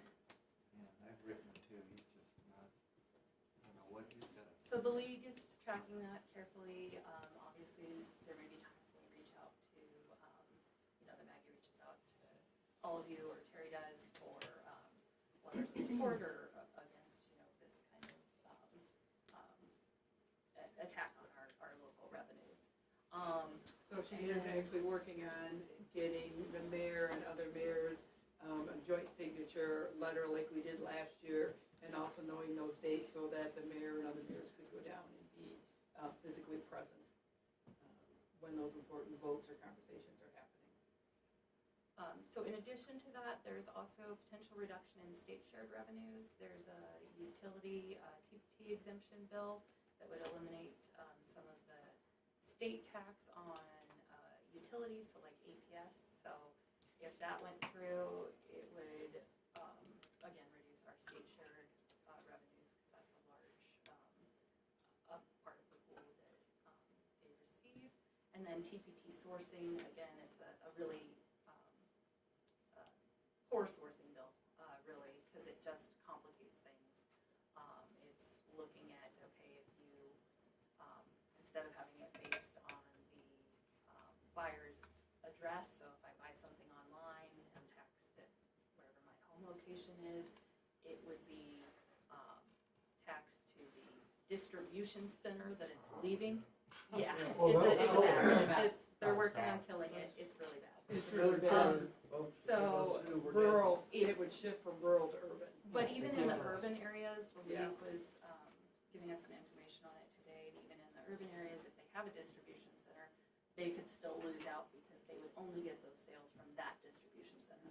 So not in their whole area. And it also complicates things for businesses tremendously, because a lot of times businesses don't know where something's shipping out of necessarily, or, you know, it's just, you know, where it's being ordered from and being delivered Oh, to. yeah, you complete that. Yeah, so, anyway, What's that? it's I'll probably introduce that. going to go away. I don't know who sponsored that one. I didn't That one see. has been signed to Not Ways and signed, Means. it's not signed, okay. Got signed to Ways and Means Committee. But we don't know who the bill sponsor was? I don't Just heard about it this morning, but it actually, the Department of Revenue is looking more for a clear line and explanation as to what the sourcing taxes are as part of the problem. But actually has implications that are worse than the food tax in some areas.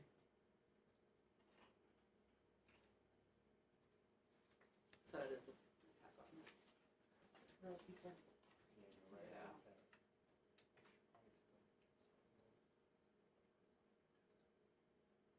the only way we're gonna survive.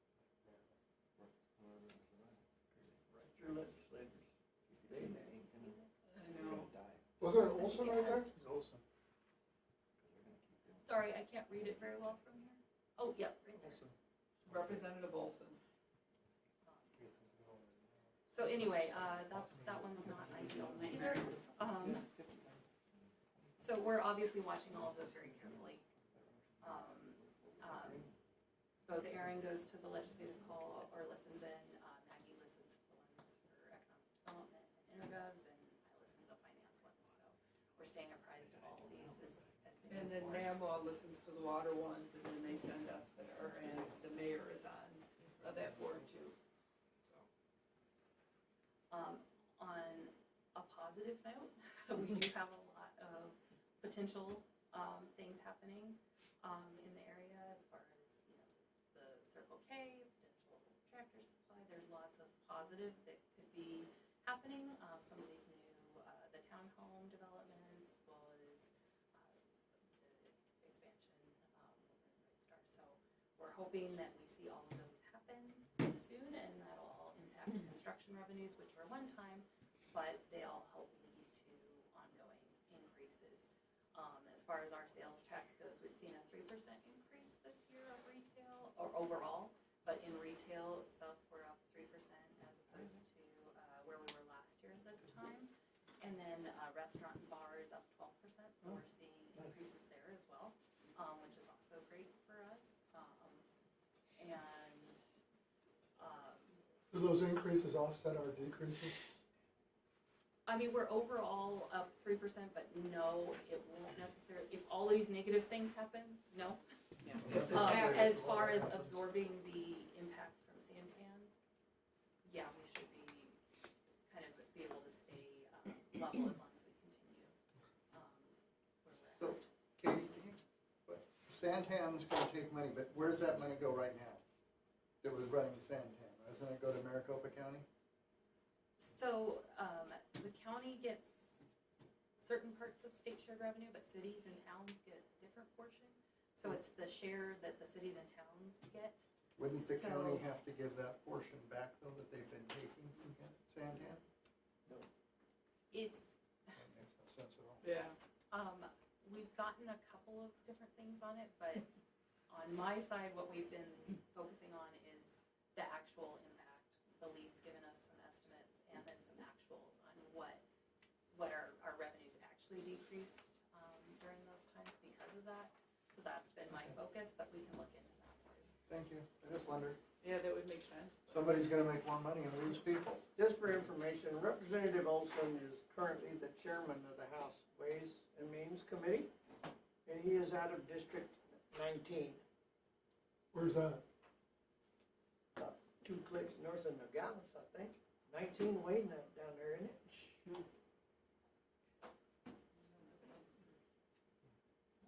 District 19? Yeah, Cochise, right, in Santa Cruz. yep, Santa Cruz Cochise, there. Population. You want some 400. distribution centers down there, is that what you're saying? Yeah. Greenlee County and Cochise and Graham. How does that gonna get to be with it? There's a lot of, Greenlee County is all 1,000 citizens. there's a lot of distribution centers in Santa It's a Cruz. small Yep. little county. They can distribute. That's why I just unfortunately have to. Okay.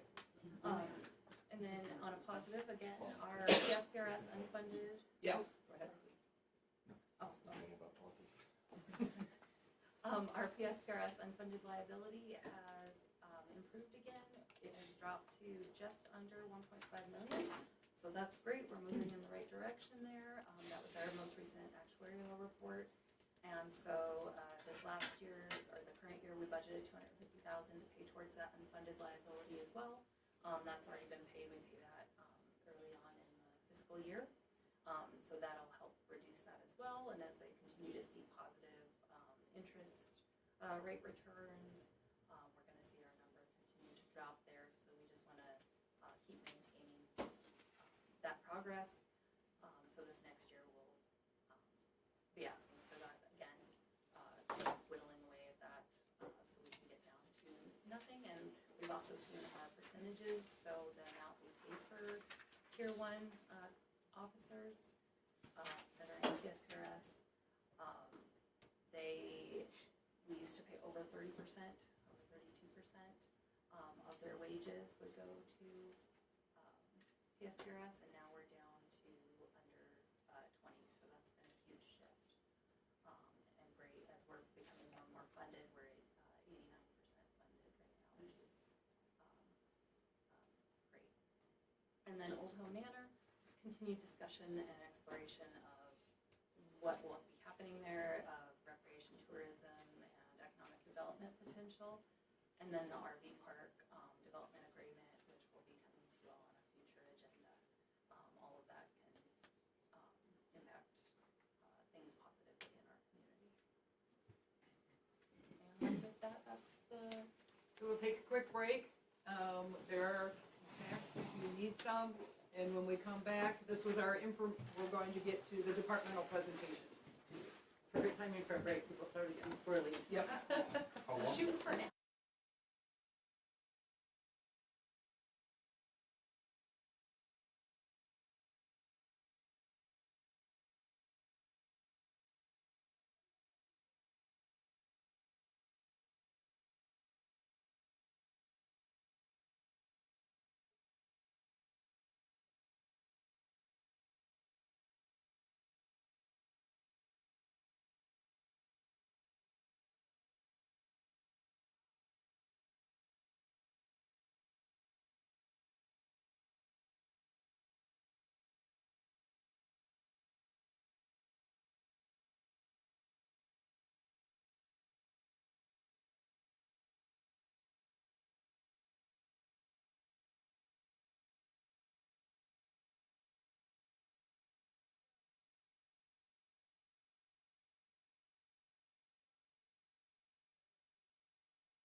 This weekend went out, no electric.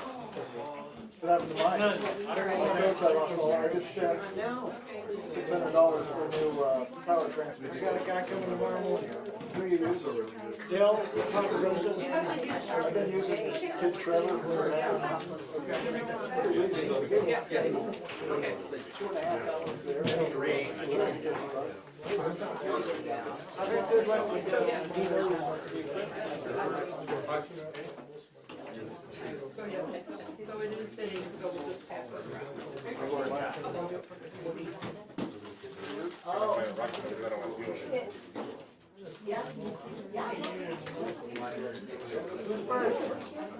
Yeah.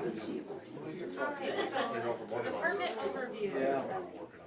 So these are input, like I mentioned earlier, from departments on a little overview of their area as well as where they see their needs for this upcoming year and then future needs as well. So first is Cindy with Community Services. Well, thank you, Mayor and Council and my peers. I wrote out everything that's actually on my slides because I had a middle of the night thought that I had to expand on, and I'm either a go big or go home, so you got it all. We can go ahead and go to the next slide. Thank you. So, as we look at community services, I really want to focus not only on where we are today, but on what the data tells us about the community engagement and future needs, which I think we kind of saw a little bit from the community survey, even though it was only 144. It really showed where some of the strengths we as a town have. While Chino Valley is not necessarily experiencing a significant population growth, we are seeing something equally important, and that's our programs, events, and facilities are being used more than ever. Participation continues to increase across departments, which speaks to the quality and relevance of the services we provide. At the same time, we must carefully balance this growth in participation, don't have my glasses today, with a relatively stagnant economy and increasingly limited funding sources. So with the Senior Center and Meals on Wheels, the long-term need remains expanded programming and facilities. We are outgrowing pretty much every space that we do have at this time. By the end of the fiscal year 25-26, we will serve over 40,000 congregate and home-delivered meals, underscoring how critical this service is for older adults in our community. In addition to nutrition services, our programming continues to evolve. Our new Compass to Lifelong Learning, which I have copies for everyone if you want it when we're done, program meets twice a month and draws approximately 20 or more participants per session, reflecting strong interest in educational and enrichment opportunities for older adults.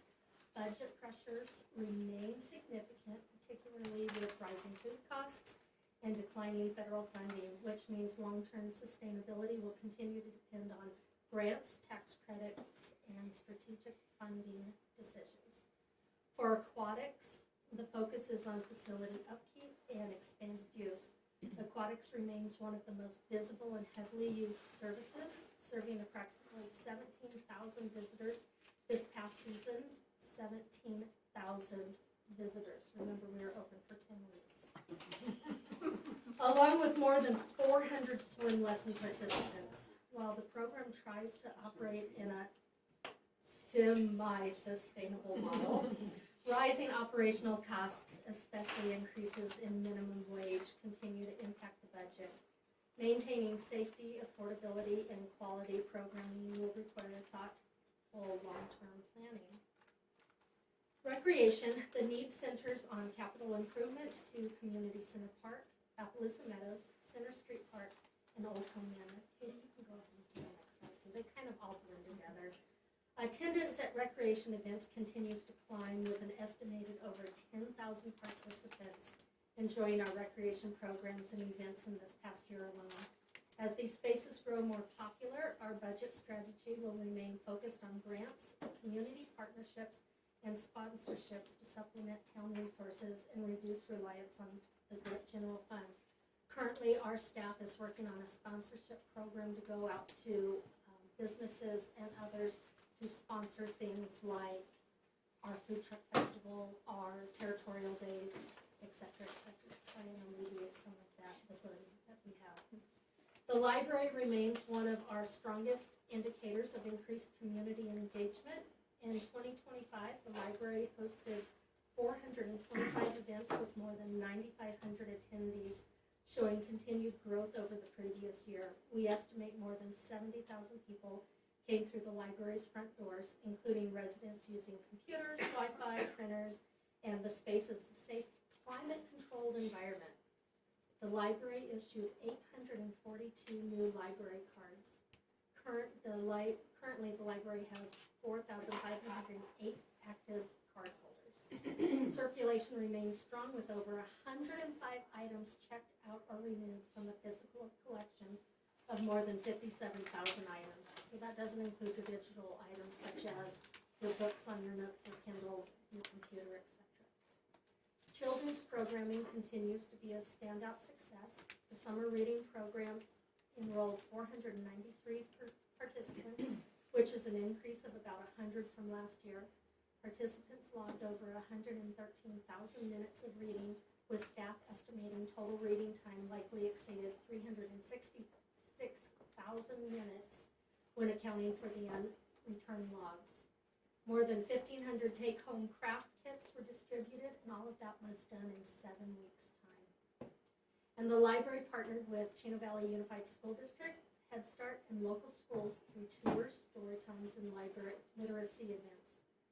The library also functions as a true community hub with 200 public community room reservations, over 100 additional facility rentals, and multiple recurring weekly users ranging from small clubs to groups of more than 40 participants. So as you can see, the data tells a consistent story across community services. While our population may be stable, participation is not. Residents are showing up, engaging, and relying on these services more than ever. The challenge before us is meeting this growing demand responsibly, finding the balance between increased participation, operational sustainability, and limited economic growth. Our focus moving forward will be on strategic investment, partnerships, and long-term planning to ensure these services remain strong, accessible, and sustainable for the Chino Valley community. With that, we are not asking for any large ticket anything for the next several years besides capital improvement within some of the areas that we mentioned. Like the things that Pratt has already focused on and suggested. And that's it.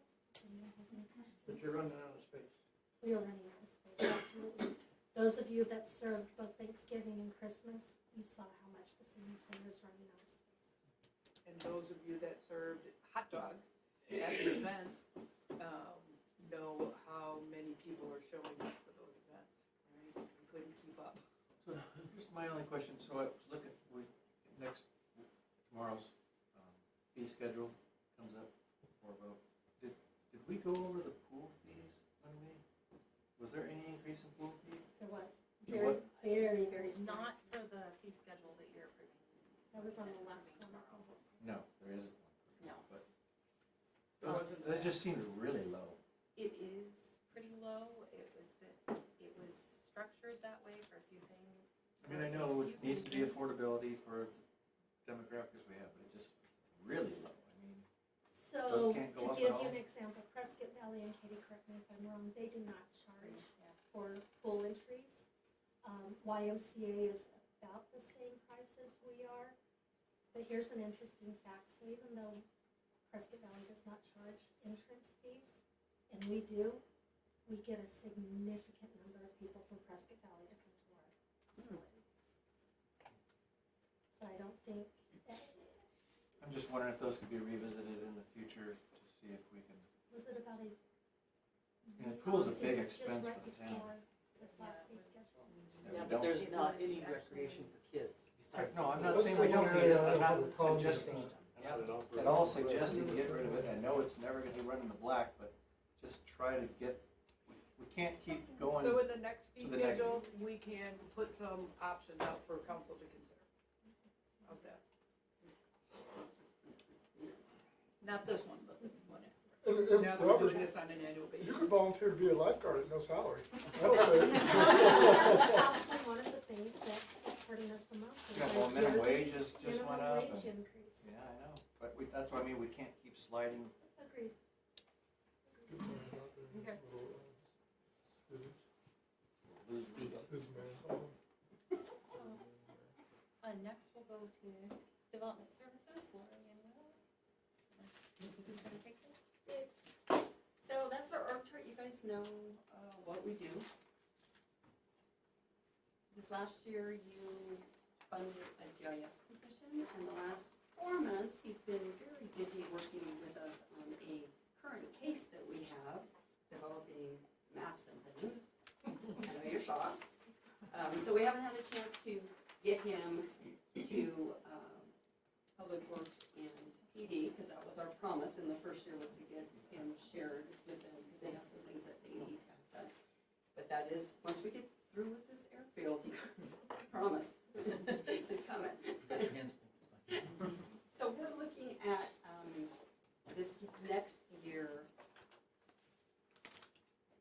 like Laura always says, get the right person in the right seat on the bus. And currently, Will spends a lot of time managing code enforcement, because they are we don't have a manager. We have the capacity for the manager, but we have 2 people that independently are always in Will's office. It is not an efficient use of his time. As it is, we spend a lot of time weekends and nights texting each other about lots of things that are going on that we didn't have a chance to talk to each other about during the day, because he's dealing with code enforcement. So our goal is to upgrade one of the current positions so that one of them supervises the other one, and then we have the supervisor a couple times a week talks to Will, as opposed to multiple times, both of them every single day. So that is our goal. We start with 10, we end with 10. We're not asking for a new position, we're just asking to upgrade one, so that frees Will so that he has time to do more of his work at work instead of at home. We always ask for stuff to implement the general plan. That's part of what we do. That's why we do a general plan. It lists a bunch of things we need to do. We got the zoning code update approved in terms of the funding. We're working on that right now. But there's some other things that need to happen, like the HMUs, those purple areas. We need to have a footprint for what does that look like. When we have developments that come in those areas, we don't have anything to share with them about what it looks like there. So what they're doing is using the same zoning and doing the same stuff that they're currently doing, so you're not gonna see any change until we get an HMU footprint of some kind to help us shape what those little areas look like, those little centers. So we'll ask for it, like we've done the last couple of years. We understand budget's tight, we understand that we have to wait a lot, but that's something that, you just need to keep in the back of your mind. And I'd like to connect that, the importance, I think, of that conversation, not only in developing and moving ahead with the general plan, but also I think as we have the economic development conversation, picking one of those HMUs that you think could have the biggest potential economic impact, that's the one we pick, that's the one we study, that's the one we develop a plan for, so that, Maggie can have some direction, that development services can have direction, and we can invest in one we think could be the most successful and have the most impact. So that's what we'd like to encourage in considering that item when we bring it to you later. Thanks. In future years, is this our future year? This is our future year. So we're doing some succession planning. In that model that we're proposing 27, 28 is still 10 employees. The assistant director moves to the director. The assistant director's position is downgraded to a principal planner, so we can fill that position and then have a career ladder for the other two planners to figure out who moves where when. So what's important, I think, in their plan is two things. They talked about the efficient use of people at the right levels. So if we move one of those positions to, like a senior code enforcement, it's kind of the model we use in utilities or in streets. We have, you know, a senior operator and an operator, so they can manage their crews through the week, and it doesn't have to go, everything doesn't have to go to the manager. So that's good on a day-to-day, but then we would increase some costs by increasing that in 1 year, but the year after, when our director has her retirement and goes on to the next chapter of her life, then we'll downgrade, so we'll be paying more for 1 year, but we'll make that back up the next year when we take that position away. So we're gonna ask for a little more this year, to potentially do that in this coming fiscal year, and then the year after, we'll balance it back out. We'll only need that increase because then we're gonna be losing the assistant director position and we'll reallocate those funds. So it's a temporary increase on the personnel, not in people, just in amounts. It'll put us in a better operational standpoint, and it helps with the succession planning. Are you saying that, is this your official way of saying you won't be here in 27, 28? I will be here in some months in 27, 28. Okay. But not. What if you decide not to? Huh? What if you decide not to? That's not gonna happen. I will turn 70 and it's time for this old lady to move on. No, but things change. Here's the thing, Is that 28, Lori? 'Cause I'll be She's already retired, been you here can come longer on than the we thought we were council. gonna Yes. do. She's got a goal. here's the thing, I have a responsibility to step back. I've been mentoring Will. It's the next generation, they need to take over. And you had check boxes that you wanted I to do did. before that And the happened. zoning we code has to be appreciate- done, so I'm not leaving till the zoning code's done. Got the building codes updated and in the town code. Got the general plan done. These are the pieces that need to be in place, so Will takes over a complete department that runs well and has all the pieces that he needs. We could name a runway after you for a few extra months. I know we're not getting into the budget, Yes. but just hypothetically, so let's just say the council should adopt her recommendation Yeah. about a quasi supervisor for the code enforcement. What is the current scale and what are we looking at going to?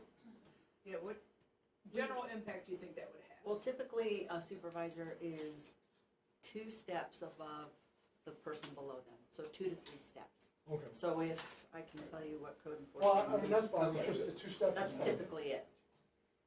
And But this person wouldn't be at the maximum, they'd be right, somewhere. no. And then, let's just say the council should adopt the whole future plan as well. And then we'll change it. As I understand it, what you're saying is, there would be an increased impact short term, but it will long term not be an increased impact because the assistant director position would go from, well, you know, down a position or 2. Yes. Okay, I understand, thank you.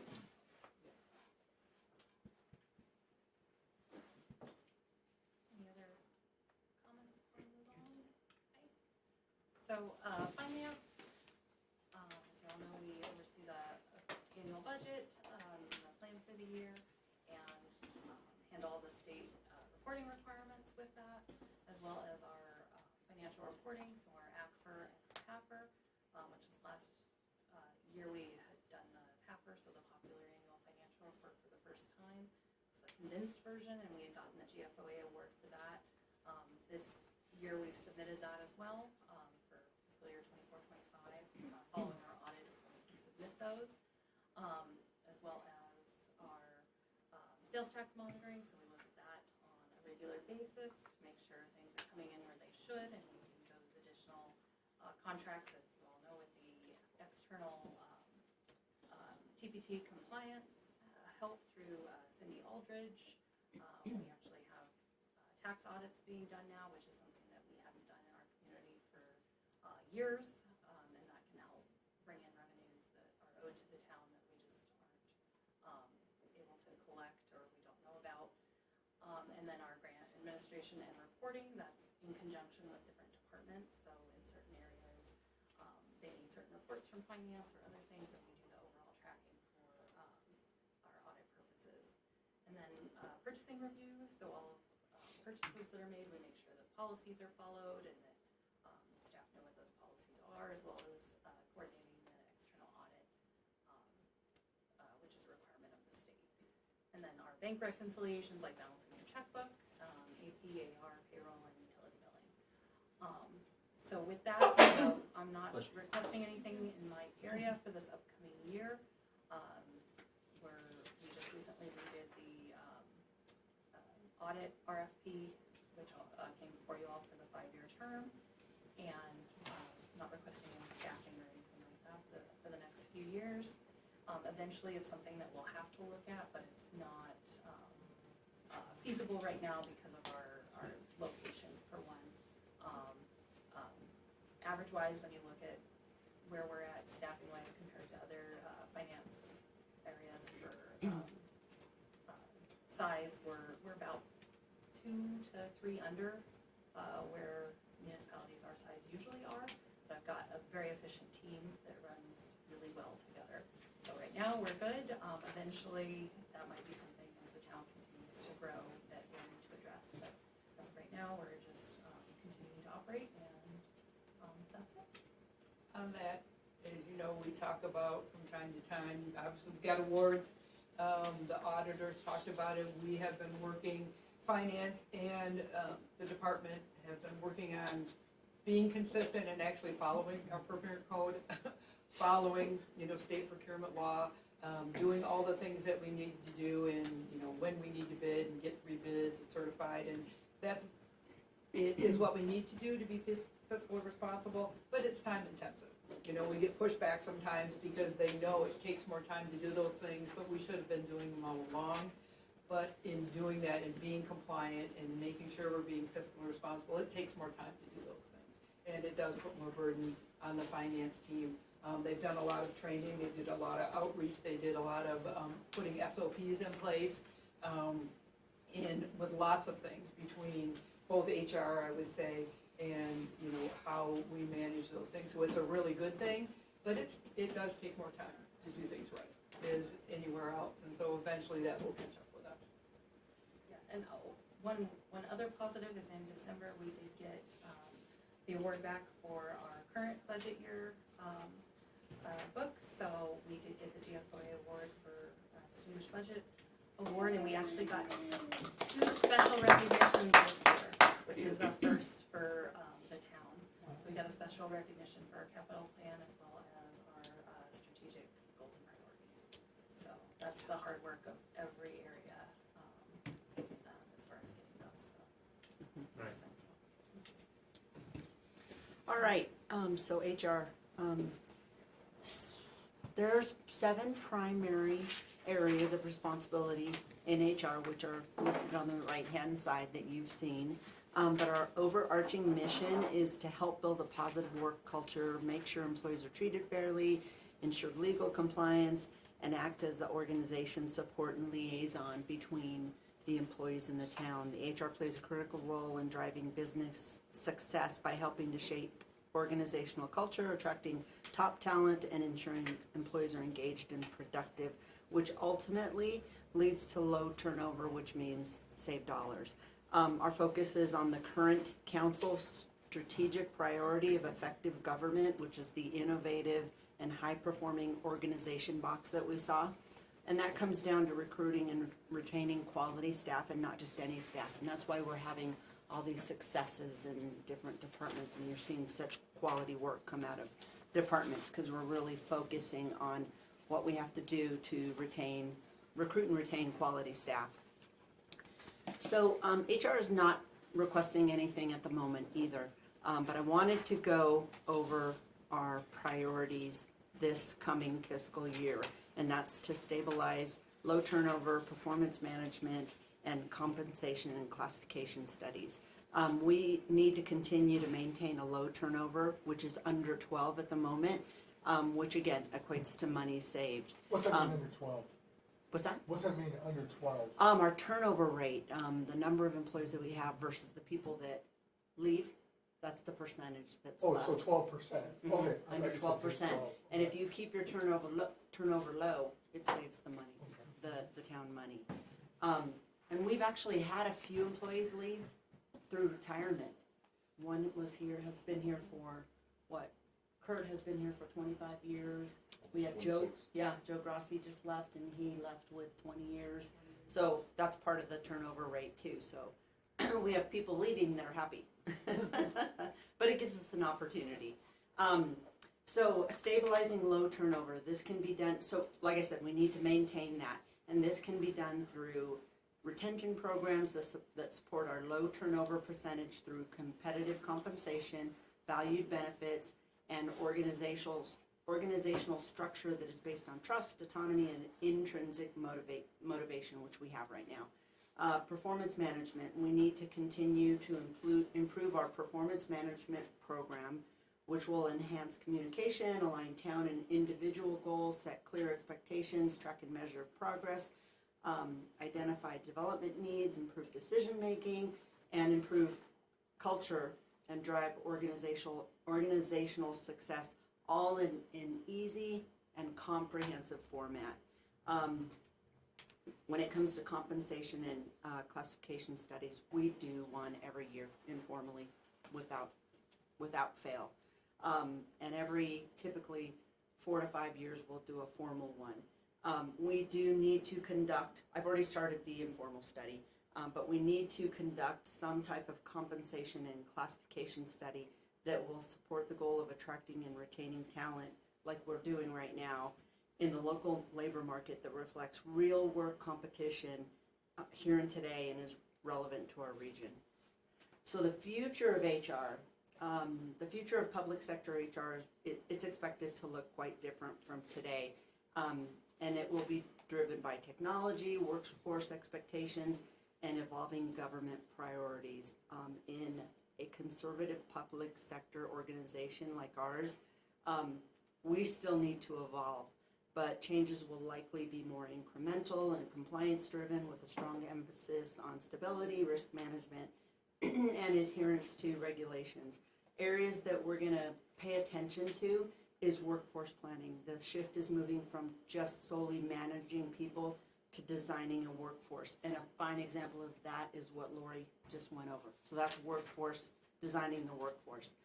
Technology enhancements. We need to continue to integrate HRIS upgrades for increased automation and efficiency. If we can't get FTEs, full-time equivalencies, we need the automation to do what we need to do with less people.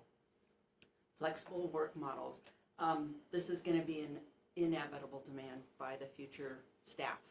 And we need to evaluate this type of setup for select roles with, of course, strict security and compliance protocols in place, and that's where IT comes into place. Employment development. Training will shift from solely mandatory training focused on regulations and ethics to expanded learning opportunities that are still formal and policy driven. A great example of this type of focus can be seen in the police department. They're always trying to look outside the box and see how their training will create succession plans so we can retain staff. And the employee experience, this is big with Terry and all of the department heads. We have to continue focusing on improving communication and engagement for our staff and maintain stability for the staff. So that's HR. I appreciate you spelling learning correct. Well, Why, did you read it out in the paper otherwise? Yeah, I thought There's a school, a learning school Yeah. that spells it with leering. oh, Quality Learning Center. oh, that's funny. Yes. Terry, did you say? Yeah. So Larry and I had submitted for an agenda item, and I know we got a, Oh, yes, yes, thank you. so I just wanted to know if that's gonna get addressed during the budget Yes. process, or we're gonna have an agenda item, or. Thank you for reminding us of that. Yes, so one of the things you had done and we had already engaged on is, as with all things, when something new comes up and we find we don't have a good town policy, or it's been done different ways, or it differs by one town manager or one council, we try to put a policy in place that's consistent and makes sense within the organization. So one of those that came up is, what is our formalized policy on how we handle steps, how we handle COLA increases, how do we handle out of range? And so Laura, Katie, and I have met. We're putting some, balancing some different things, seeing what we think is best in this application here, and then we're going to be reporting back to you on what our recommendations are for that, and formalizing, putting something formal in place, and we'll let you know when we talk about COLAs and merits, how we're going to do that and formalize our policy in the future. Perfect. So thank you for asking that question. Can I ask you a question that's somewhat related to that? What about, because of recent events, code of conduct? That was also submitted. Yes, Okay. that Was is it- you submitted, guys did? and that is going to be, Okay. that's going to be addressed with our attorney and you first about what we can do, and then we'll go forward. Something similar to that. We utilize Lexipol for our policies and stuff, which is amazing because it updates all the legislative changes and stuff and makes it super simple for us to get in there to tailor it to where legally for the state it matches and it meets the criteria that we need, and then we can tweak things around to kind of meet our personal standards, but it's still overarching with legislative and everything like that. So I don't know if there's a system that would make it easier for you guys that would have, like Lexipol would have it all there, like all the meat and potatoes for every policy, and then you can tweak it as needed, but it still follows that legislative guideline, and it's pretty inexpensive and it saves a lot of time. There are some good tools for that, and I think it depends if you're looking at HR for this particular one, about how there's so many different philosophies that different towns and cities use. Some have formal step processes, it's all step. Some it's COLA, and then they have a policy if you reach the maximum that you don't get anything, maybe you just get a lump sum, and that's based on what the budget is each year, and it's part of the budget process that the council would adopt. So we're looking at all of those and where we're at to see what we think would make the most fiscal sense for us, and then we'll make those And recommendations. I think you were referring to code of conduct. Oh, you're talking about code of I was conduct. wondering, so code of conduct Yeah. wise would fit into that Lexipol thing. I don't know if there's something, and I don't know if I can look into it too, through Lexipol that gives you options, cause like, there's several for like use of force reporting.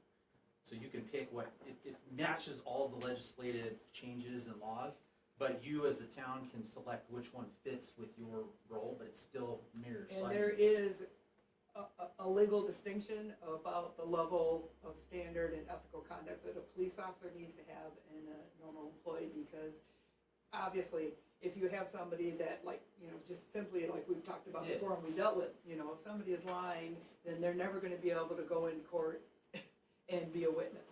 And so that their ability to do their job. So there is a different standard because of that, and the power that they have, and they're carrying a gun and enforcing things. And that was one of the conversations with our attorney, there's certain things where you can enforce it legally, and where there's certain things where it's a very gray area, and do we want to take on that liability potentially? So those are conversations we'll have. And that will be a separate agenda.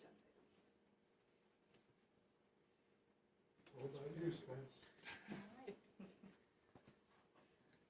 So just a quick mention on the function. I think you guys pretty much know what we manage, the computers, network servers, software, application, email, website, stuff like that. But one of the things I did want to make mention of is that because IT is basically making inroads into pretty much everything known to man, there is definitely a large convergence of different things that start to fall within our plate, within our subject. I mean, we have newer devices that keep getting added to the IT infrastructure, audio, visual, streaming technology, the video surveillance, door access control, irrigation, HVAC, wastewater, water.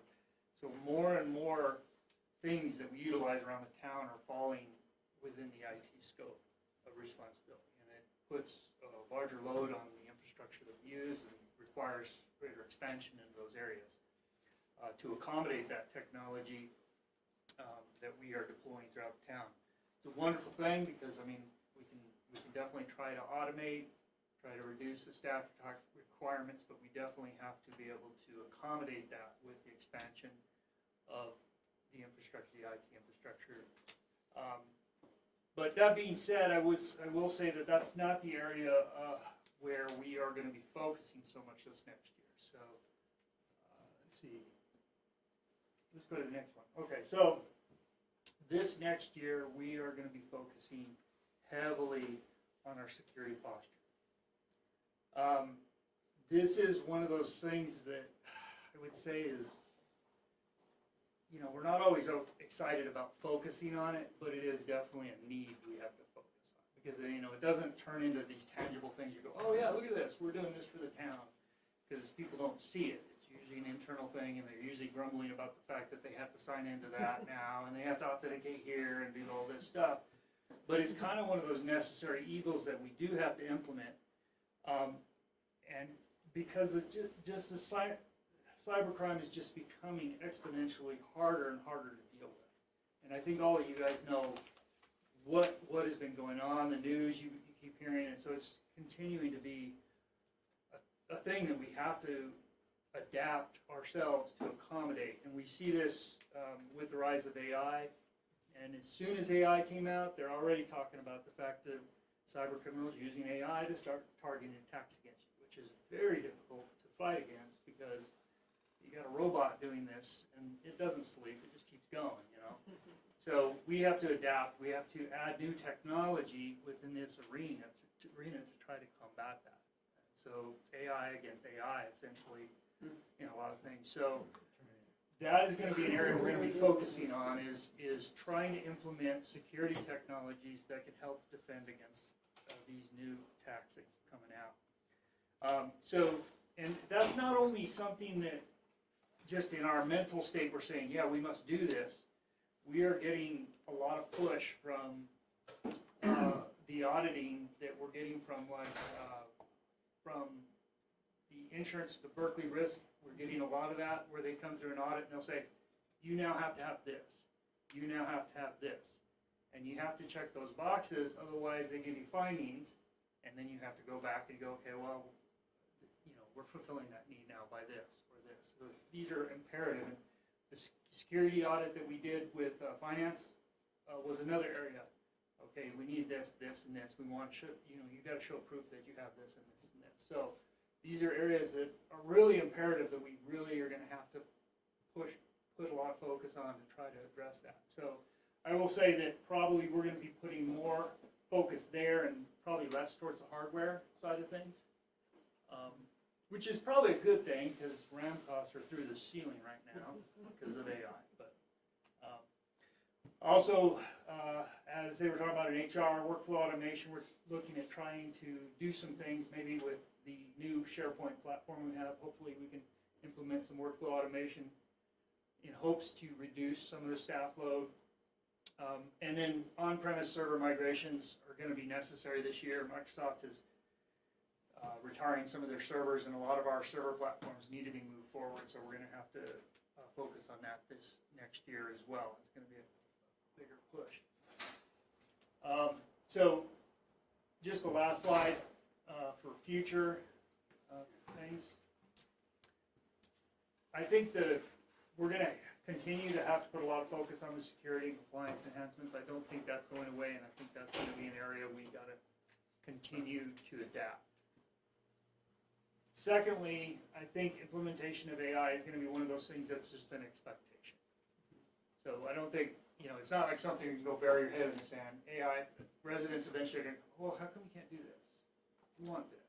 We want that. And so I think that probably where we're going to see that greatly implemented is things in chatbots, document processing, workflows. We're going to probably see that AI technology used in those areas. That's where I could see it probably most utilized in the areas of government. So you'll probably see that if we start pushing down the AI side, my guess is that's the area we'll see that implemented the most often for municipalities. And then also, we're going to be working on ongoing town network infrastructure and redundancy implementation, trying to get you know, alternate methods to connect to the internet, things like that for the police's EOC operations, just trying to give us some redundancy to our data centers and the business critical systems of had, so. That's the direction we're going, so you will probably see, I remain uncertain whether or not we're gonna have an increase in IT. I gotta see where the hardware, if the drop in hardware is gonna compensate for the increase in the services that we're gonna need for security. So we're gonna be seeing if that shift plays out. It may be some minor increases, but we're just gonna have to, I think, see when I get a little further into the budget process this year. So that's all I have. All right, good afternoon. Thank you for having me. This is my first time doing this presentation, so I was a little uncertain of what to expect. But as you know, the magistrate court functions to hear misdemeanor offenses occur in the jurisdiction. We also issue orders of protection, and so within all of that and being sort of the separate branch of government, we do our best to also sort of follow many of the things that the town has previously identified as being effective government, collaborating and engaging. In the time that I've been here, I've made a point of talking with Chief McIntyre. I've relied heavily on Laura and Katie and Terry, and so I want to thank them publicly for the support they've provided me as the new magistrate. So collaborating and engagement, I feel really good about in terms of the way I've been able to hopefully effectively assume leadership for our court locally. I believe in transparency for our court as well as innovation and being a high-performing department. That being said, the court sort of grinds through things. I mean, there's nothing new and sexy about what's happening over there, other than combating things like AI. You know, I had a gentleman who was asking questions about something he'd submitted, and he said, "I'm not really sure what you're asking me because ChatGPT wrote my motion." I was like, "All right, well, there we go. Let's review that." So the court is sometimes courts are not known to be innovative as much as we react to things, and so that's sort of the posture that we're in. And so I think my priorities for fiscal year 26, 27 are to fill, we actually have an open part-time position right now. And it's become evident that we need to fill that. We've already got that budget for this fiscal year. I think that we've seen increased numbers, and I don't want to tell you everything I'm presenting to you tomorrow evening. So I don't want to tell you everything I have to say today, but there are some numbers there that suggest that filling the part-time vacancy that we currently have, and it's already been funded, may be an important continued need for the future if our numbers continue. My goal is to implement several security improvements. We had a security assessment in August of 2025, and there were several sort of deficiencies that were identified by the security manager who came to us from the Arizona Supreme Court. And we're working, some of those are changes in policies, some of them are minor that don't impact budget, some of them are bigger budget improvements. But most of those things that I want to accomplish within the next year are things that we already have funding for, so it's not going to impact next fiscal year. Again, increased use in technology. I think this is a difference in my philosophy versus my predecessors. We have some technology available that we were not utilizing to its potential. And so we've already implemented some changes to improve that. One of the things that I've seen anecdotally is that it improves the number of people that are actually able to appear in court. Last week we had 6 people appearing in person. We had 3 people that had requested to appear remotely, and this is for an arraignment, which is basically a 5-minute hearing.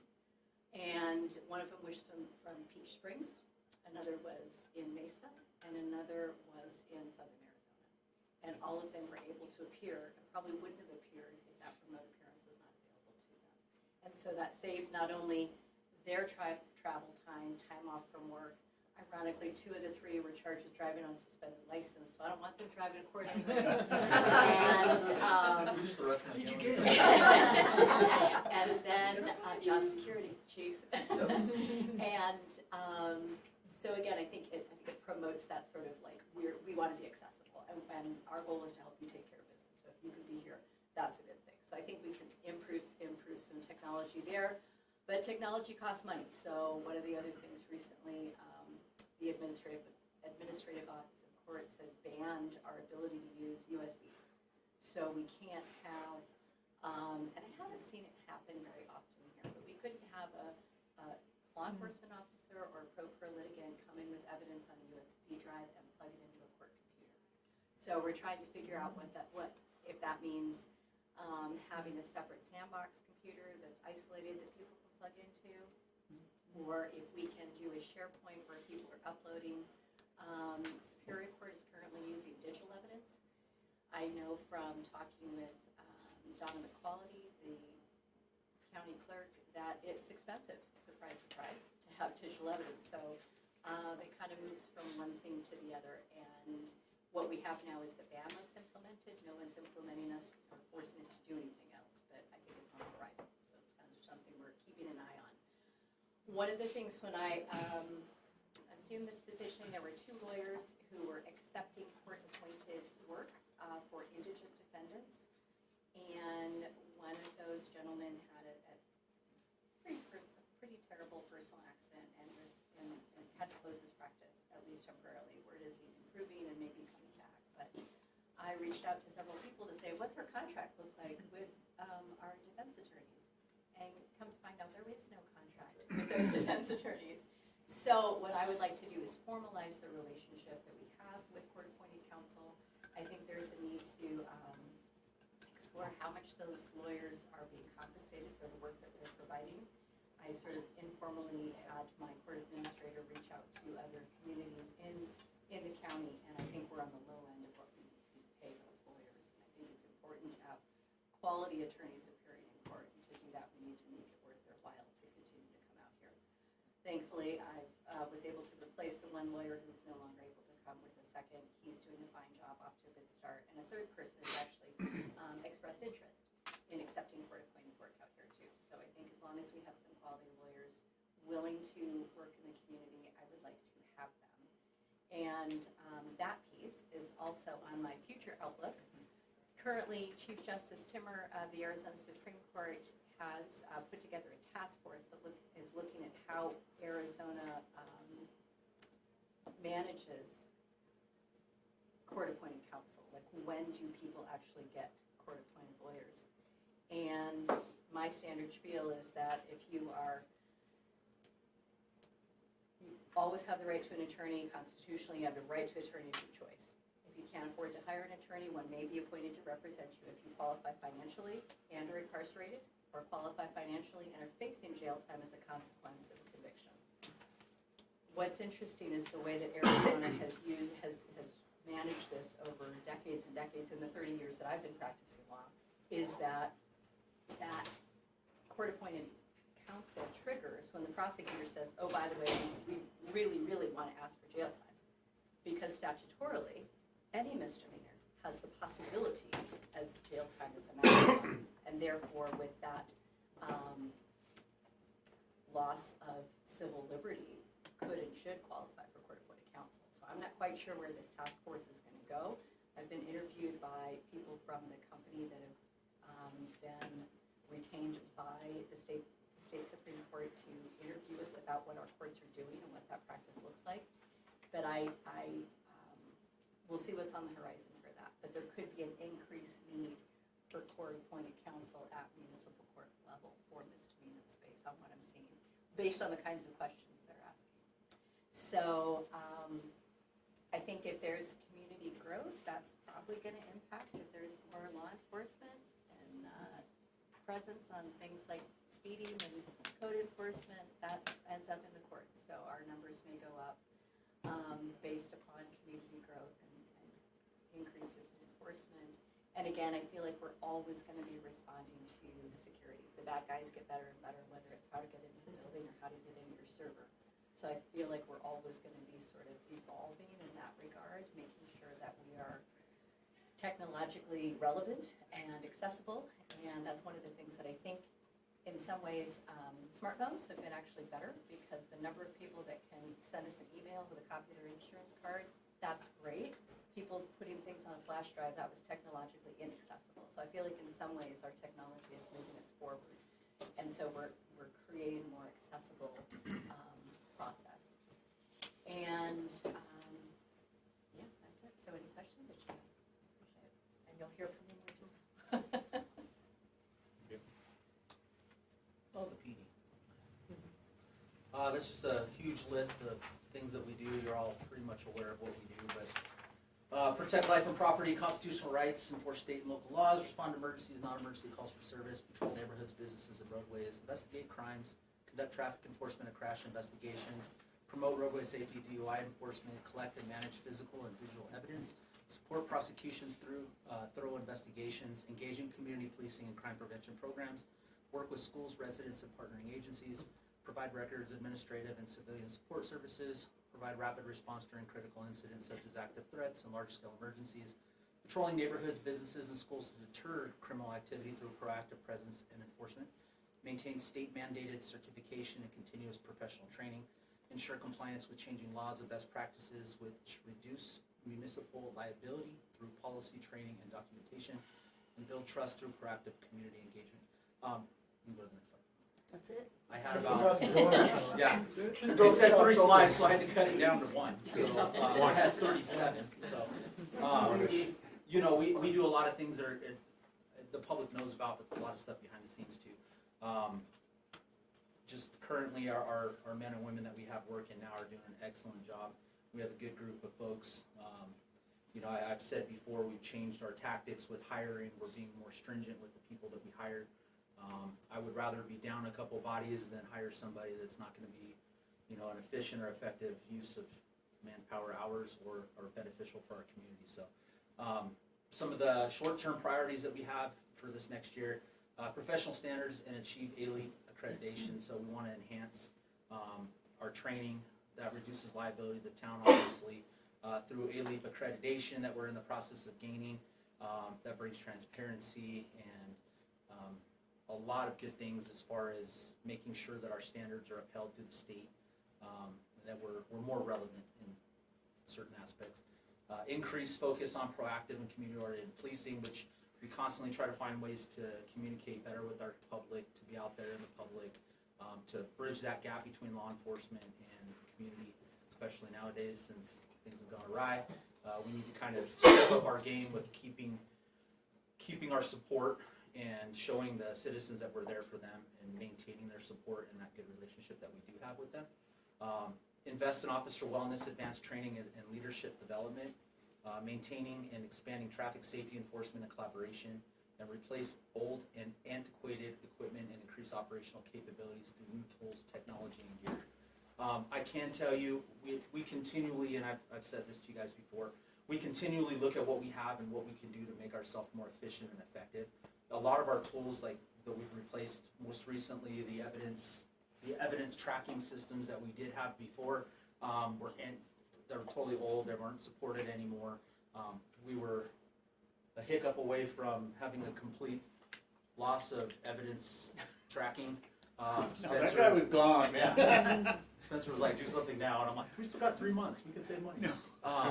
We finally got a system in place. So we're looking at things that we have that are old and antiquated and trying to replace those out and to find other things that we can utilize to make us more efficient, to take some workload off some people so it's more documented internally, digitally, so we're not paper copying stuff and doing things by hand, recreating the wheel, so to speak. So we're continually looking at that, and then with staffing and everything that we're looking at community needs.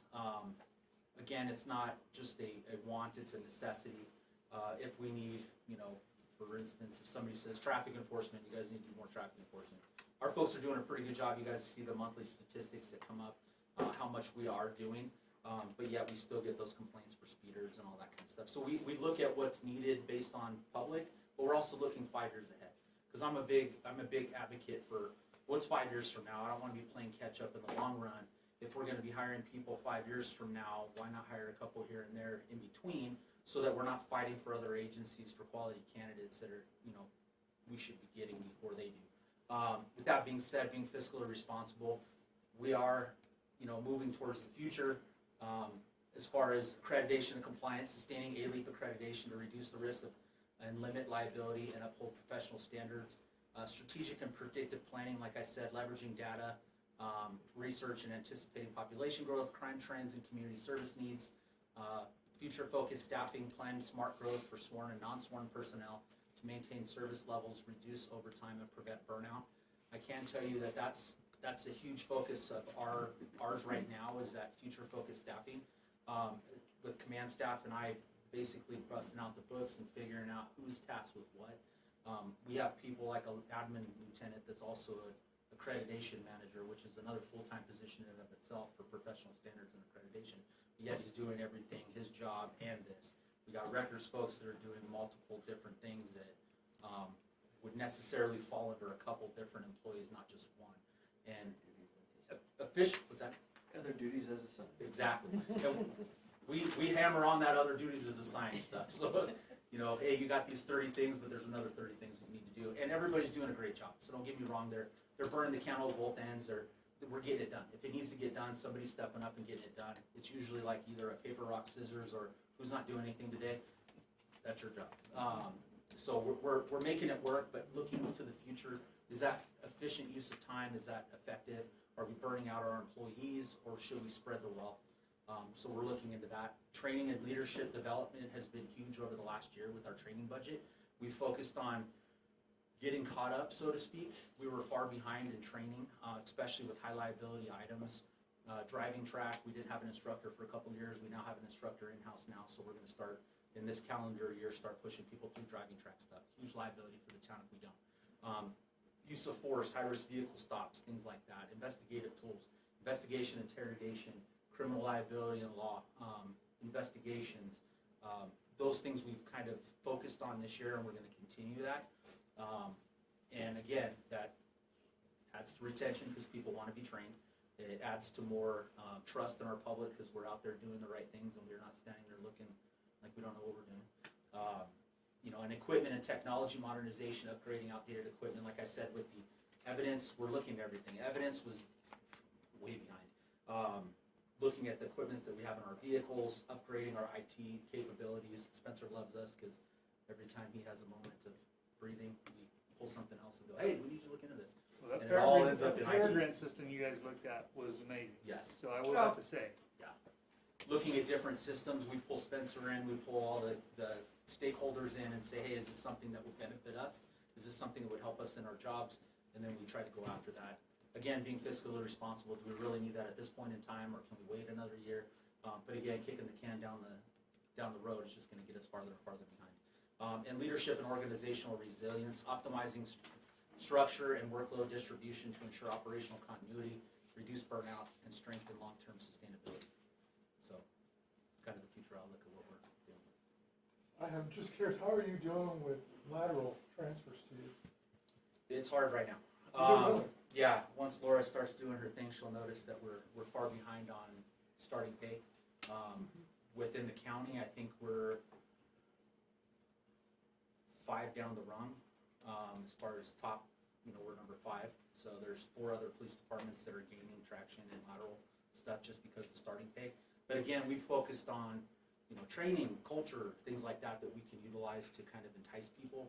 But right now, and especially this time of year, usually we see a fall off with laterals because it's the new year. Usually it's new year, new me. So we'll start seeing some applications float in around March time, hopefully.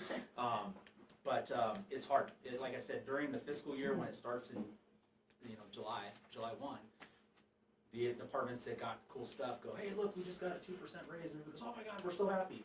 And then that happiness falls off around Christmas time, and then they start looking for a new home. So we're hoping, and again, we've strictened, you know, we've become pretty strict with hiring.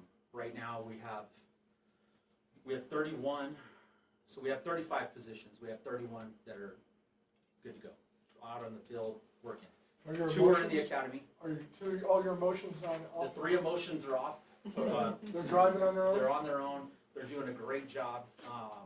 They're actually doing really, really well, which I knew they would. But we have 2 that just started the academy in this 2 weeks ago, I think. 2 weeks ago. So they're a couple weeks in. They're doing really good. One's a squad leader already, and the other one's the top for physical fitness and stuff. So that's good. And then I held 2 openings for laterals, hoping to get some laterals. So I didn't want to send. Kind of trying to find that balance. We're about 70%, 5 years or less. So you want to keep the experience. You don't want a bunch of newbies running around like herding cats. But everybody's been doing really well, so we're keeping that open. And I think out on that point, what he said is that, two things were very important I wanted to highlight was, we're seeing that not just there, but others, that have become an employer of choice, that people want to come here and work here because we have a balanced and fair pay scale, and we have a culture that is recognized, at least in the Quad Cities or beyond. And so those things are both of value, but as Laura says, and the chief said, we see it particularly in police, they're getting a lot of laterals because of that. And so then the other ones start moving their pay scale up, so then it starts getting wider, and then it's like, yeah, I'd rather work there, but maybe the money, there's that gap, you know, and we have to watch that closely, because once you cross that, where you're not in what people would say a fair compensation wage for the same, then they'll choose money over culture, always, right? 9 times out of 10. And I'm not, and again, you kind of cross that, it's a fine line. Do you want somebody that just wants the money here, because they're all about the money? Or do you want somebody that really wants to make a difference, that wants to be here for their community? So you gotta find that balance, the happy medium, you know what I mean? So even though we may not be paid the highest, we're still getting quality people coming in going, hey, you guys got something good going on, you're supported by your town folks, your town council loves you, you know, good things are happening. A big thing, I'll tell you right now, is training. Because we do offer that succession planning training. Hey, what are you interested in? You wanna do this? We'll send you to training. We're continually doing that. We have now a set calendar throughout the year where there's mandatory trainings that we're hitting all high liability items, and then there's some extra stuff just to bolster their knowledge base. And that's huge, and a lot of the laterals that we have gotten from locally or outside have said that's one of the draws that we had, was that you guys invest in your employees and you train them. You're just not sticking them out there, and then when something bad happens, you fire them. You know, they have the training to make the right decisions, and that's a huge draw. So we're continuing that kind of path. Public Works constructs and maintains town infrastructure and equipment, including divisions of water, wastewater, streets, facilities maintenance, cemetery, parks maintenance, fleet maintenance, and engineering. Priorities for the upcoming fiscal year: streets project, water reclamation facility improvements, factory truck purchase, PFAS treatment at the Bright Star production facility, and town hall re-roof. I do want to bring up on the Vector truck, it is, we did have a question of whether or not that was included. It is included in the current year budget, but it was with the hope that we would get funding for it through WIPA, now that we're not sure on the water reclamation facility piece and how much of that funding is going to be needed for the actual reclamation facility. It's kind of up in the air, so it hasn't been purchased today. That was 600K? Correct. It'll be probably higher now. It was like, Of course. It went from 8 down to 6, now we're going to be up to 7. so we'll be discussing options. If that just doesn't pan out, is there a way to maybe look into getting a contract with Prescott? We already have that agreement. don't Well, we? not an IGA, that's for emergencies. This would Emergency. actually be a contract to use their trucks. They got new trucks. They could definitely, We can explore it, see if that's viable. it might get us by until this becomes more feasible. This is a brand new truck? Correct. Yeah, the one we have is two things. It's very, very old, and it's, and you can correct me, I know that Matt's not in here. There's a point, we don't want it to pass to the point where we can't get anything for it. And if there's a critical failure and a couple of very expensive pieces, it's costing us more to maintain. And right now, they're not using it because they're afraid if they have a failure in a critical piece, we won't even have resale value for it. And so we're waiting to see what's going forward. So those are the kinds of things you need to balance with this one.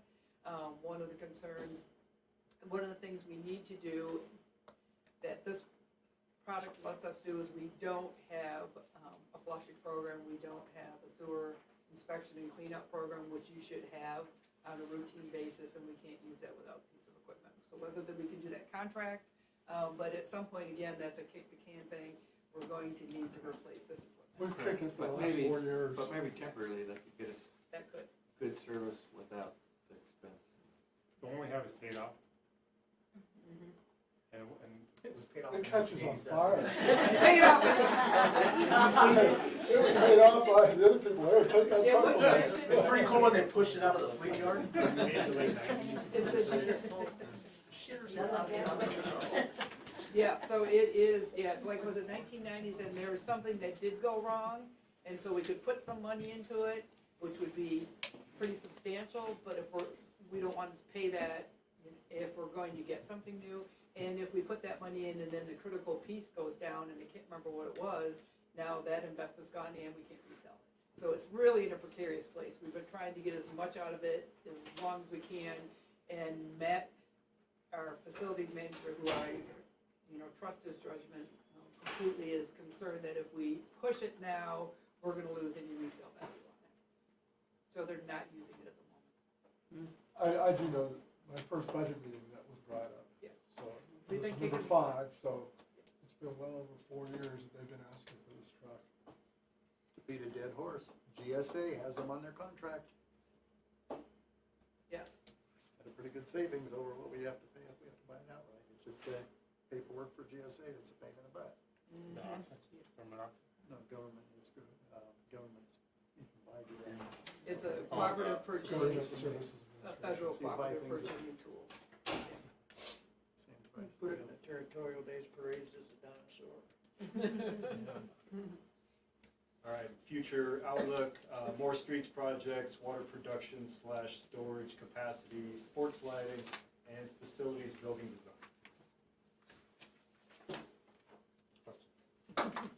The town hall re-roof.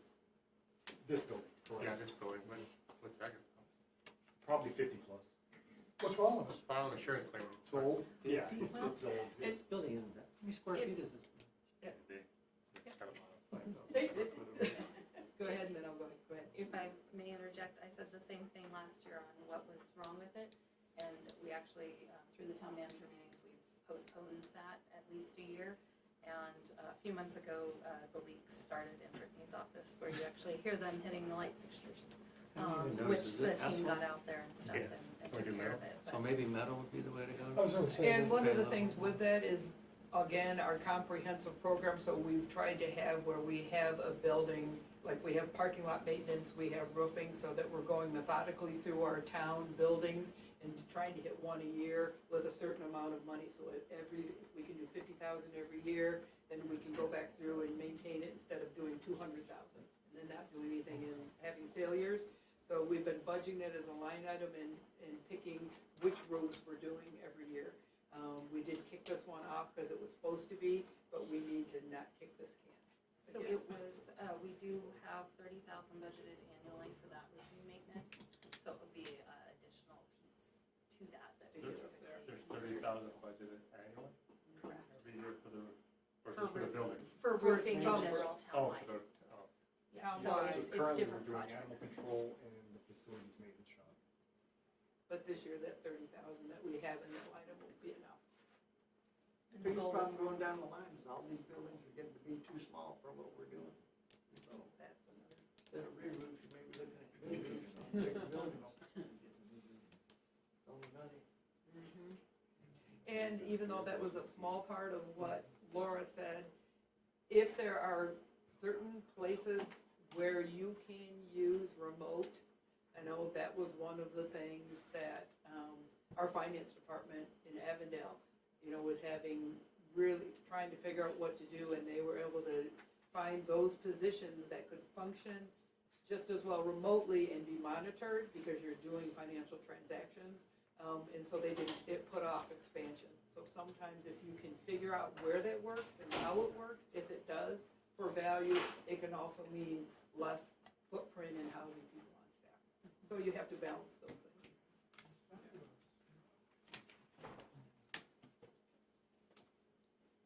are there any other comments on public works before we move on? So mine's gonna be pretty short and sweet, since I was just before you with my staff in October, we went over all the functions of my office. Business is gonna remain as usual, not asking for anything going forward. The only thing I can possibly project is every year I always put money in for an election, because I never know if I'm gonna have a special one on an off cycle. There's been some rumors going out there that there may be a recall, a referendum, thank you, not recall, a referendum. If we have multiples of those, depending on some outcomes of items that are gonna come before you, that may take some money, and I think Katie said it would probably have to come from general fund. If I haven't pre-planned enough, I have no idea what I can plan for, so, that's basically the only thing that I see projection out next year, 5 years from now, is maybe we have some increase in election costs for a special election. What did one run? About 25 to 30,000. As I understand, it's been a long time since this town had a recall too. Yes. So I have yet to have a recall, a referendum, or an initiative since I've been in office. Here we go. There we go. This town is notorious for that. I heard that Jamie Lewis, that was the clerk before Aaron, she said, I can't believe we've gone 3 years in a row without a recall. Nice. Need more money for public request for information? Yeah. Thank goodness I was given a person 2 budget years 2 ago. years ago. Because, yes, they are keeping us busy. Oh. One of the things, just talking about policy and philosophy, and thank you, Katie, is one of the things that some who've been around for a while, we used to see in budgets that we did contingencies, because you didn't know if electricity or water costs or budget. So each budget had all these big contingencies, and every year you'd be like, why are you only spending this? Well, so we consolidated a lot of that contingency into a bucket, so we don't have to have it as much spread around, and so our budget really truly is closer to reflecting our needs operationally in the departments than it used to be, because they don't have to put that contingency in everything that they do in every budget. So that was a really good operating philosophy that Katie brought to the table that has served us well. And do you want to add anything before that? No, I don't have slides for mine or council's budget, because ours are pretty static, and the kind of things that we do, you have your stipends, you have your phones, we put money in for you guys to go to the league every year. So there really isn't anything significant. We did the staffing changes here last year, which has been a great benefit very quickly with Mike and Jesse. And so those are the kinds of, hopefully, the staffing decisions and changes we'll see continue. We make those deliberately, and then they end up having the impact that we hope they had. So with that, Maggie is going to talk about, her budget is under the town manager's budget, so she's going to talk about economic development. So as you can see here, economic development element of the town manager's office is strategic planning, commercial attraction, and some project management, business retention and expansion, real estate development and reuse, helping create a tourism economy, small business development, all aboard. Improve the well-being and quality of life for our community. So I'll just kind of go through these line by line. So business attraction and expansion is one of the core values of economic development that you learn in ECDEV 101. Both are challenging here, as you guys know. In my past life, I was in commercial real estate since the year 2000, so I'm well versed and know the ins and outs of it, and it's very challenging here. For example, with a grocery store, we definitely are being looked at, but I want everyone to be aware that when you talk to a grocer, that grocer has a relationship with the developer. So the grocer is not putting in the store. You have a developer who builds grocery anchored shopping centers, which I have those relationships with the biggest ones in the state. One of them's Peterson Group, they do all the Southway Albertsons and some of the fries. Another one's Howard Grace, he built the casino, so you develop the relationships with them, and then you speak to the grocers. We've made touches with several of them. Fry's, Safeway Albertsons, even doing a second store, and primarily Bash's. So those conversations are being had, and we have a perfect spot for it, which is right next to National Bank. There are 27 acres. It is being looked at. It's being looked at heavily. As everybody knows, there's been a lot going on, not only in the economy, but in the politics of grocery stores. For a while, there was going to be a merger that was starting everybody had who were sitting on their hands. And then you had, the cost of goods going up, construction costs and all that. So what I'm reading now with that is there's some movement, Prescott Valley's getting to Aldi. We also have the challenge of, we're a bedroom community. So think about like a big city, think of Phoenix or those outlying communities. A lot of the time, the rhetoric is, well, they'll just drive, 15, 20 minutes. Because they still are having a hard time understanding our geographic location and that our service area is not 1, 3, 5 mile radius, it's 20, 30, sometimes more minutes, and what areas we're tracking. So we've been working on that and educating and making those relationships and making them understand that. So it's been working. It's not if, it's when on a grocer, but sometimes that also happens when a community next to you reaches that capacity, right? So Prescott Valley, we are competing with Prescott Valley, and I tell you what, that's hard. So just with infrastructure alone, we only have really one spot that we could put a grocery acre center that has infrastructure to it, which is what I was referring to, Southgate Plaza, which has everything, water, all the utilities, and even some of the ADOT work, even though that's probably changed since that was approved years ago. So, and then on the retention and the expansion component, do a pretty good job of that, actually. Partner with a lot of the different agencies, outside agencies like, the Small Business Development Center or the Regional Economic Development Center. And I have worked with several small businesses in the community, name a few, Insurgent, Essence, a bunch of them to help them, coach them, or help them find money. That especially was prevalent during COVID. But unfortunately, we also are in an area where you have people retiring, and it's not always that people are going out of business for fiscal reasons. It's, I'm retiring and done, or et cetera. And then also we have no empty buildings. So good luck trying to open a restaurant here.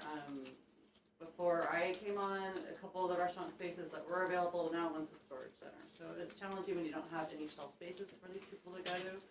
And then they're also looking at, maybe a new build. Where do you do new build? Then you have private ownership here that's also very complicated. A lot of the private owners here, we had one in escrow over by the hotel, and one, they're in a trap, I didn't have it, but for an example, then they raised the price and said, well, we can get this for it, so they killed that deal.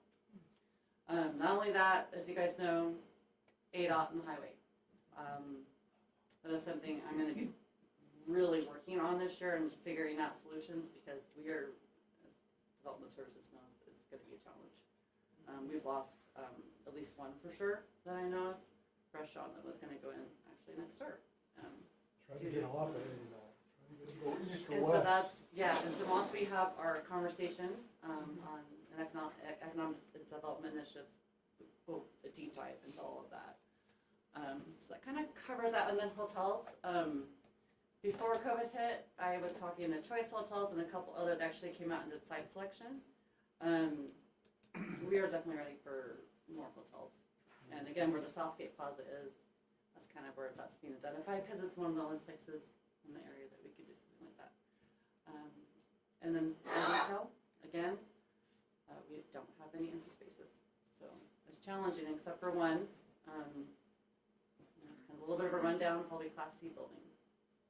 So we have a lot of challenges, but not that those are often opportunities that we can embrace and move forward on. Like she said, we'll dive into those and Yeah. economic development more and really get into it. She'll talk to it and get some input. So I want to give all away those choices. We'll talk more just about budget needs for this year. So, and all of that will include those infrastructure things in your budget decisions.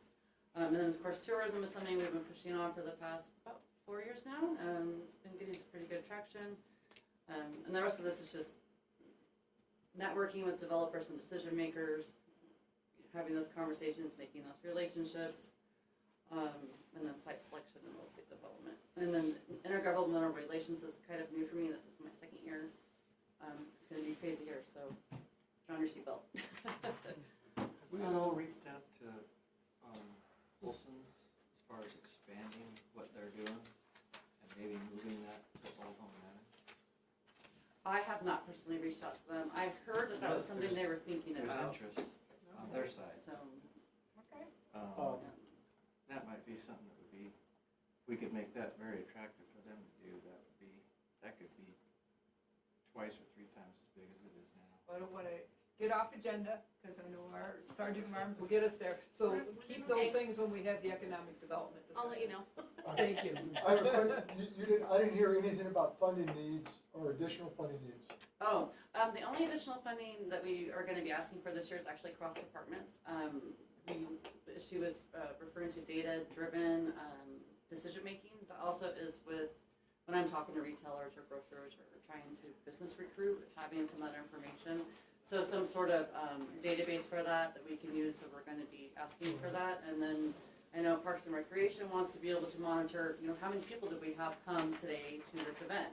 And we can, watch it grow, and then we can decide when we're at max capacity, you need to move on to a bigger space, so that. And then also Jesse, with the grant writing component, it's very helpful in that when you're needing to put data into a grant. So there's about 3 different users for that, so that would be about the only thing. Yeah, so looking at what out there is maybe investing in a tool that will give us that data we need to position ourselves better in the argument with the folks that we're talking to develop. And it's just something that. But any of that funding should be easy to find. We should be able to, we're not talking about, these are de minimis costs. Well, depending which one, some of them are fairly expensive, there's a range, so we're investigating those, so once we figure out what we think's best, where we're at, we'll probably ask for a supplemental request, because the budget's very low in the town manager's office. So we would need something to get that software, whether it's in our budget or it's in IT's budget, because it's cross-departmental, we expect to bring you a supplemental request for some kind of software. And it allows me, when I'm out speaking to people, if I'm at some sort of conference, like ICSE, for example, where it's the retail one, when I go speak to them, okay, sure, I can gab all day long, but if I have data-driven analysis and heat maps and everything showing where truck it's coming from and what our actual region is, it's very helpful, because they all use that as well. So, yeah, that's about it. Any other questions? So now we're getting into discussion, from what you heard, and do you want to take a quick break, or do you want to keep going? Go. Okay, all right.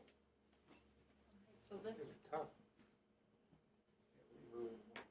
Doing good?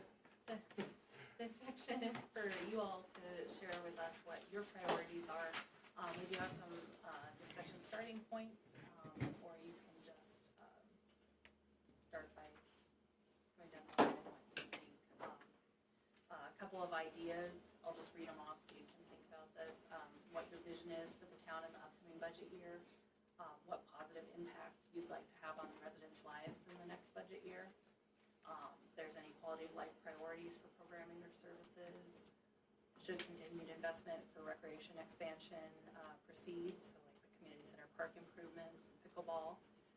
Which infrastructure needs feel most urgent or impactful from your point of view, and are any public safety or traffic enforcement concerns, are there any to prioritize?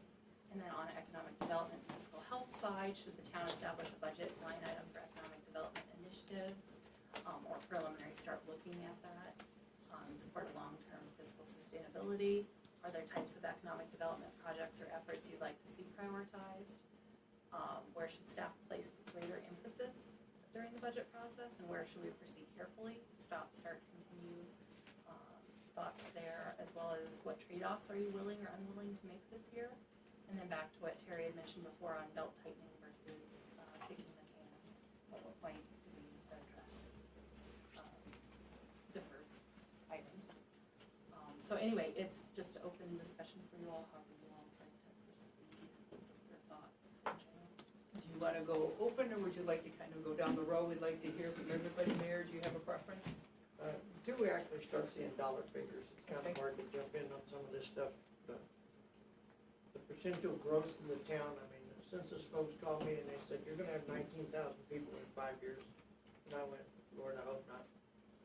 Because we can't support 19,000 people.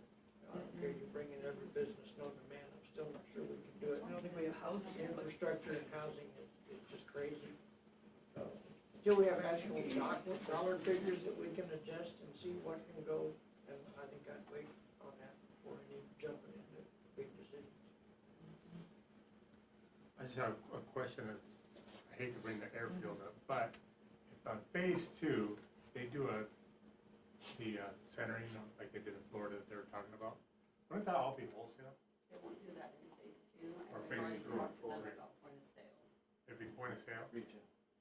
be retail. The Point point of of sales for military contracts. But if it's wholesale, there's no tax, right? But point of sale would If be- it's Point of for the sale is military tax. contracts, they're not reselling it, so then we would get tax on that, and that's where the business orders being taken. So it's their business location. So we potentially So, get some so tax there, but if it's. it's, let's say Lockheed Martin, whatever, and they're shipping out to the government, they're buying from Chino Valley, Arizona, that tax revenue would come from Chino Valley, Arizona. That's the point of sale. But, right now, if I buy something from Amazon in Ohio, and it gets delivered here, we get the tax revenue. Well, it's kind of So like it's based- manufacturing. Well, it's based on your delivery address with the regular retail like that. However, with this, because it would be an actual physical presence in our community, that's where the differentiation can come in. But it's all, to what amount that would be or how that would actually work out, we'd still have to look into. I think that's another thing to emphasize at this phase one development agreement, that we're gonna require anything that goes out there to be point of sale, so we do get benefit out of it. We don't want wholesale, we don't want. In negotiation Correct. with them. We're at that point. I think Tom's on But that that won't too. be in, I know we're way off topic. Development agreement one is only for the improvements for Phase one. phase one, so you can't put other things. Oh, no, that's not what they told me online. Well, yeah, I see what you're saying, yeah, but I'm just talking about the future, right? So if something happens to the food tax revenue, we're screwed. If something happens to the point of sale, or the point of delivery, we're screwed, right? So what do we have left? So Aaron needs some more money to hold special elections so we can offer property tax, like Robert was saying, so it's gonna be. And so absolutely, you We're know, kinda part like- of the we're kinda like- budget, Say it, part nothing. of your budget decisions here and the decisions and things that come before you is, you know, how does that give us economic stability going forward? And, you know, what is the trade-off that we're giving in order to gain? Because we have to find those things that bring new revenue streams to us. We absolutely have to do that.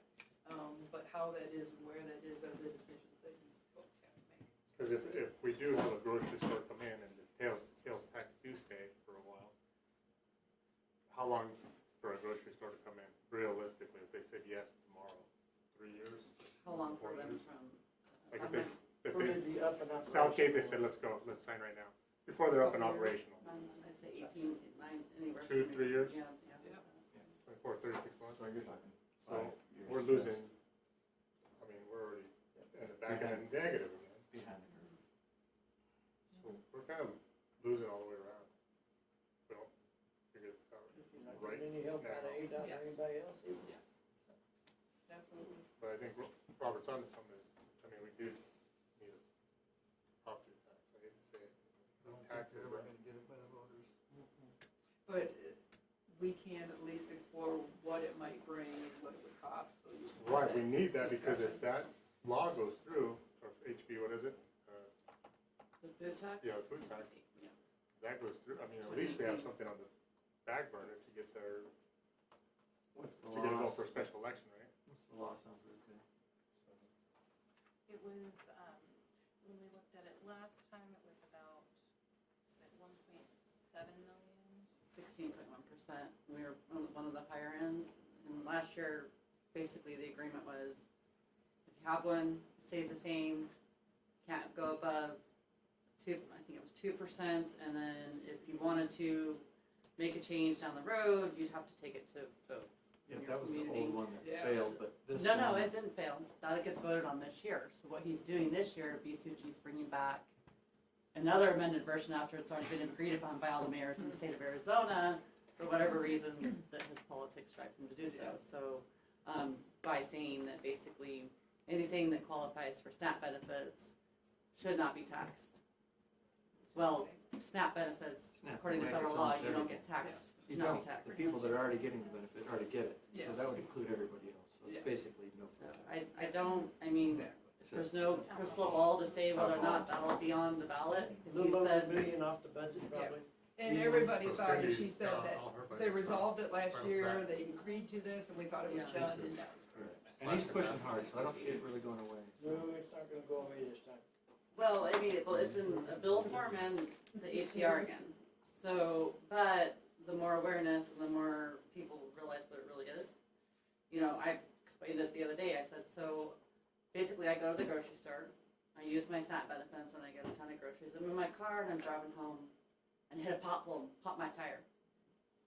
Well, I just got my no tax on my foods, but there's a pothole in the road because that little small community can't fix potholes because they don't have that tax anymore. And that's a real thing. We are, 16%, I think Taylor's 37%. Yeah. You're never gonna be I mean, able to. it's a real killer. And you're never gonna be able to educate the public, it just doesn't. Anytime you have it's not tax Well, that's my in job, it, you got the social media going on. it's anti-taxation. Okay. Well, that's where Yeah. monthly, monthly with the mayor and stuff like that, maybe Yes. something like that can start educating Start people. educating. We're pushing. Yeah. What else do you have, Vice Mayor? Cindy, as far as the pool entrance, if you raise up the fees, how many people are not gonna go to Preston Valley, you think? Think they'll still come? And then, leasing out the fields for baseball, for softball tournaments, is that still going on, is any interest? Absolutely, in collaboration with parks. Average fee for Little League is about $3,000 for their season. Yeah.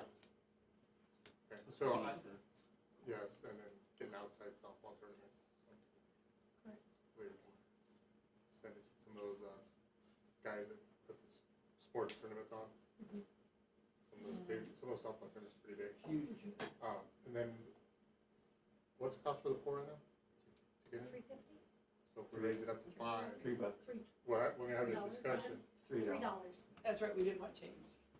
Yeah, but we need we're to gonna have that fight this. discussion and when, change. No. So We're this gonna is good, yeah. We're gonna be looking at all of our fees again, because it's something that should be done on an annual basis.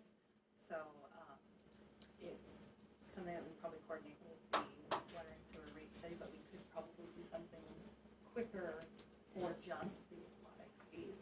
Council would like to see that before, Yeah. well, just so it's before the season starts, if that's something you guys wanna, True look enough. at before that. I mean, if you go like $5, it's something big, I mean, everything else, I don't think it needs to go that much. Up to $5 $6? or add $5. no, $5, so no From change. 3 to 5. Straight $5 bill, no change. Oh, So the only thing the You gotta kids bring a get to do in $5 bill. town, we're gonna raise that. yeah, so $2. Well, I mean, So $2 rate. Right? It is true, I mean, I'm all for that. You do need to remember, I think we all need to be cognizant of the community that uses the pool probably more than anyone else is the community directly behind the pool. Well, and then we can also have, why can't we have local fee versus out-of-town fee? You Resident, could, but non-resident. quite honestly, charge it was a bowling? challenge having Well, changed. more money Like, than- when it was $3.50 for a pool admission, it was, Yes. They get a solid amount. it was difficult, and I can't even imagine them checking driver's licenses or trying to understand that when that quantity comes. dude, these kids are spending $5 on a Red Bull, I mean, come on, Yeah, right. and they live right across the street. Yeah. True. I mean, seriously, they've Yeah, got they got $20 cell in junk, phones. $20 in junk food. I agree. So we'll look at the pool. Bringing that back sooner for at least a study session on the fees. What's the draw from PV? Like, why are they coming to Chino instead of? Couldn't tell you, and that's actually something we've planned for this year, we're going to implement Less a, crowded? can you tell us your zip code? Just mostly because we are so curious as to where everyone's coming from, but we see it a lot in all of our events also. Where's the, Is pool that at, people come from. Mountain View? Yeah. Well, that's 'cause it's dangerous there. Kids over there peeing in the pool. There's like gunfights and stuff over there. That software that we're looking at, we'll Yeah. check them. And it's the Yeah. exact same Yeah. facilities, it's the same setup as our facility, yes, they were built right around the same time. But ours So ours is is nicer. ours is safer. So much nicer, Is safer, it? it's Safer, nicer. it's nicer. Well, Everything about it's basically. Really, I identical. figured it would be if the bigger. YMCA ever Yeah. does the pool portion of it there, they were going to close Mountain Valley. And the YMCA is $10 daily, is it a $10 daily use? I think it's less than that. I only think it's about $5. But that is something I'll check on, actually, know what it It's is. part of the conversation. And what's the hours for open swim for that money? It's all day, well, not all day, I apologize, noon to 4, so 4 hours. Getting off track. Okay, yeah, so we'll bring that back to, anything else, Vice Mayor? Councilmember Switzer. Yeah, like Tom said, I think we need to see figures, but, just economic development, I think, is the number one priority over roads, everything. It's huge. And then maybe even hotel over a grocery store. I know everybody wants grocery store, but if the tax thing's going away anyways, it's just not. No, I disagree. We need a grocery store and I- then another grocery store. You know, I shop at Safeway exclusively. I don't go to Fry's. I don't know why everybody complains, but. Because they are higher than anybody else. Yeah, but the money you're gonna spend driving to town, just, Okay. the money you spend They're driving to without town, you salary. just soaked up your $3 savings that you Okay, can. so hotel and grocery. Yeah, shop online. You gotta use the app. You gotta take advantage of the coupon deal. Otherwise, yeah, you're gonna get ripped off. But anyways, that's another Okay, so story. hotel you think is important? Yeah, and everything else. Yeah. You know, any retail. That's huge. And just to remind, you know, from 2020 to 2024, we had a 40% increase in staff in Chino. And benefits and salaries increased by 52%. So we really gotta keep, that was in a 4-year period, and population only went up 8%. So we just gotta, I know it's tough, but we gotta keep cap on staff Understood. salaries, because they go up every year. It's a huge expenditure. And then, I'm anti-tax to the limit, but I just don't think the town's gonna survive without a property tax. I really don't think it will. Like Tom says, you could bring in everything, it's just not gonna be enough down the road. And the sooner we take a look at that, the better. Uphill battle, I agree 100%, but, and like I say, I could be a poster boy for anti-tax.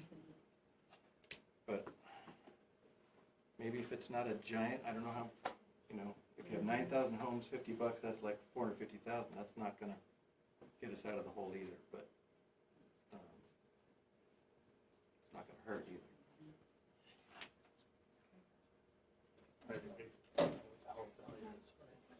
Yeah, Again, I'm gonna just go with picking flat tax. Yeah. economic development is huge. The roads are gonna be huge because that's what the public wants. It's not our choice to make, it's theirs. They put us here to make the choice, and they've told us overwhelmingly for how many years we need the roads fixed. I think the idea of coming up and doing the new idea that we have for repaving versus tearing it all the way down and building a whole new road is good, because we'll get a lot more done for the same amount of money, but that's what everybody wants. I mean, and just so, this kind of briefly off the topic, I belong to an organization called goodparty.org, and if you're an elected official, they will run surveys for you. I had them run a survey this year. 500 went out, I got 28 responses. So people around here don't want to get involved, they just want to complain. But of the 28, I had a great response from a lady. She said, quit trying to build something new in Chino Valley. We have lots of land here, we have all of Old Home Manor. Go down to Wickenburg and look at how many horses are down there running every day of the week. And then find out how many of those people come from this area. It's huge. So I think, again, if we looked at Olson's or somebody else to go out there and put an event center out there for equestrian, it could be big, big money for us in the long run. It could be county fairgrounds. I mean, it could be. Yeah, there's 1,000 horses in Wickenburg every day of the week that don't It's live the there. roping capital. So to your point, I've spoke to ladies over at the equestrian center a couple of times and advised them, call local other areas throughout the state that are big rodeo areas, get some stands, get some seating, call them, they're getting rid of that stuff all the time. Yep. In fact, in Williams, I can't remember one of the council members had called, so they just got rid of some stuff. And so if they could form a partnership together, it's a great idea. Those kind of events bring a ton of money. Okay, so events. Be careful of old stands because they have to meet certain building code requirements. And when they're older, if even if they lost nuts and bolts, they won't go together right, and you'll have a safety issue. So But you please gotta look at, I mean, be careful. 2 months ago, one of the schools in Prescott was selling all of their aluminum stands, just because the school got bigger and the shorter stands didn't work anymore, so they needed bigger ones, so. Those could You be know, those valuable. kind of things is you just gotta keep an eye out for, but we have to have a plan for it first, it doesn't mean good to look. We Okay. don't know what we want, that's it. That's good. I agree with the other council members on that, and I just wanna let all the staff know that you guys are doing great work. You guys do a lot of work, time consuming, but you guys do a great job. Thank you. Thank you. You're welcome. I agree. If I won the lotto, I'd give you guys a few dollars here and there. I think there's no greater requirement right now than that EQ basin. That's number No. one. Yep. EQ basin has gotta be the number one priority of this town. Like Tom, I agree, it would be better to have the overall picture and then we can kind of move it around instead of trying to make the numbers fit into everything. With the courts, if you're allocated a position, I have no objections from my position, you should be filling your position. If you have it authorized and it's funded, in my opinion, you should fill it. I'm also open to listening to development services long-term picture, I think that's a good idea. Yes, it's a short-term cost that I don't really like, but long-term, it pays out, and to me, that's fiscal management. So I do like that, plus it gives you the leadership you want. At the same time, if we, and that's up to the town manager to find a way, but I also think it's a good idea for him to have this supervisor or a lead role, that they can take responsibility for their department and not have to tax their immediate supervisor 24/7, you know? Maybe you could steal from Peter to pay Paul to increase that or whatever, but that's it. But we've heard it, economic development, that's such a broad word. With economic development and listening to the people I have, it really comes down to a lot of infrastructure. No infrastructure, you can't ask these developers, everybody thinks we can, to build a city for you. Yes, you can put some of it on them, but I'm sorry, when it comes to economic, okay, I go over here, it's gonna cost me $3 million, or I come over here and it's gonna cost me $1.5 million, I'm going over there. And Chino has lost out on a lot of businesses, I suspect, over the years on that decision. So we really gotta earmark money to expand infrastructure, water hydrants, water suppression, you know, all that. So nobody wants to have a restaurant on a septic, you know? So And that's a very good economic point. development isn't a cost by itself, it's part of a bigger picture. So really, it comes down Gotta to fund it. infrastructure.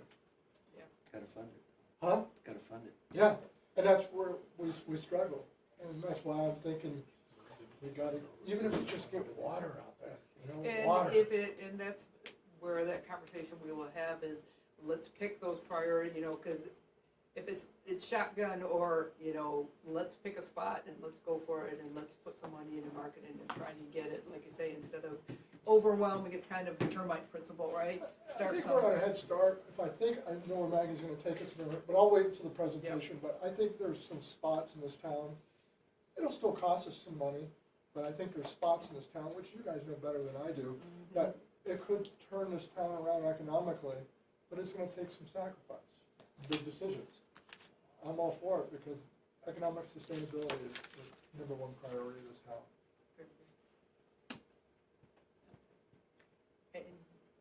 Any other things that you want us to know as we're using this kind of as marching orders to get to the next step of getting a sense of where you're at and what kind of things we're gonna bring to you, so I know you don't have the big picture and sense of how much money we're gonna have or not have, but it's still important to all of us to hear where you're at and where our focus is at, so we can make some decisions and when we come to you for the next step. So if there's anything else that you might think be helpful for us in planning and coming before you, you know, we certainly want to hear that. If you think about it later, please share it. Little off subject, but with all this on your plate, do you feel, I know Larry and John had mentioned it, as far as not having meetings in August for the break, are we do we wanna fill in an extra, maybe one meeting or something with all this on your plate, so we can get more done? I think let's get through the budget and see where we're in May and June, and we'll know what things are out there and what comes from the economic development, and then we'll decide if another one somewhere during that time would be of value. But thank you for offering. So on the 13th, you're gonna bring your information to us on the 13th? Oh, the budget schedule? Of April? Yes, April 13th, Yes, and then April 27th. Oh, correct. We'll be discussing both of those dates. and then what's May 20th? It's a yellow one. May 20th, that is for internal meeting. It's just an internal meeting with staff and Terry, letting them Okay. know what is kind of or preliminarily moving forward for the tentative budget for next week. So that was not gonna impact you all. So it's a staff date, not a council Yeah. date. Okay, so April 27th, and we're probably gonna make our final decisions. Correct, except we'll have the ability on the 12th, on the regular meeting on the 12th, to also have a study session to discuss things if they're not wrapped up on the 27th. So you guys have enough time. So you're gonna do like we did this last year? Yes. Okay. Correct, so we'll present a preliminary to you on the 13th, but you would have it a good week before so you can review it. And then Oh. we'll discuss it on the 13th, and then probably come back with any of the follow-up stuff on the 27th. And then potentially May 12th if needed. If there's still anything unresolved that you want to take it more conversation, we still have one more date to do that. So we used to just have one, then we went to two, and we added a potential third to make sure you have plenty of time to discuss all the things, get all the information you want, so And- you're comfortable. Yeah, and technically it can be discussed even at the tentative budget adoption, because that sets the maximum cap. So even at that point, it can be scaled back if so needed before the final adoption. You just can't add anything. Correct. Between the 26th, you can go down, but you can't go up. And Terry, if I may, Councilman Grenier, Yes. the YMCA is $5 admission, and one child gets in free with each paid adult. YMCA is $5 admission. $5, and then one child gets in free with each paid adult. What's the age limit on the child? They're 21. 17. 35. Okay. We don't charge 0.03, we don't charge Okay. or whatever it is. Not under. We got some good notes and things we'll be coming back to you with the study session. I think we're all very anxious to get into the economic development discussion.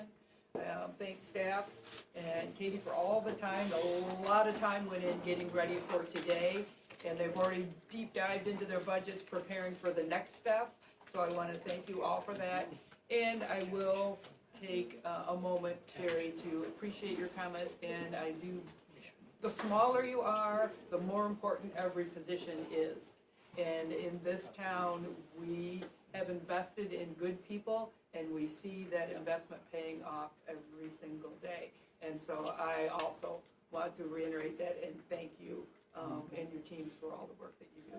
Yeah, because I was telling Terry, I had that lady comment about the new town manager and said her and a couple of her friends just think she's doing a great job.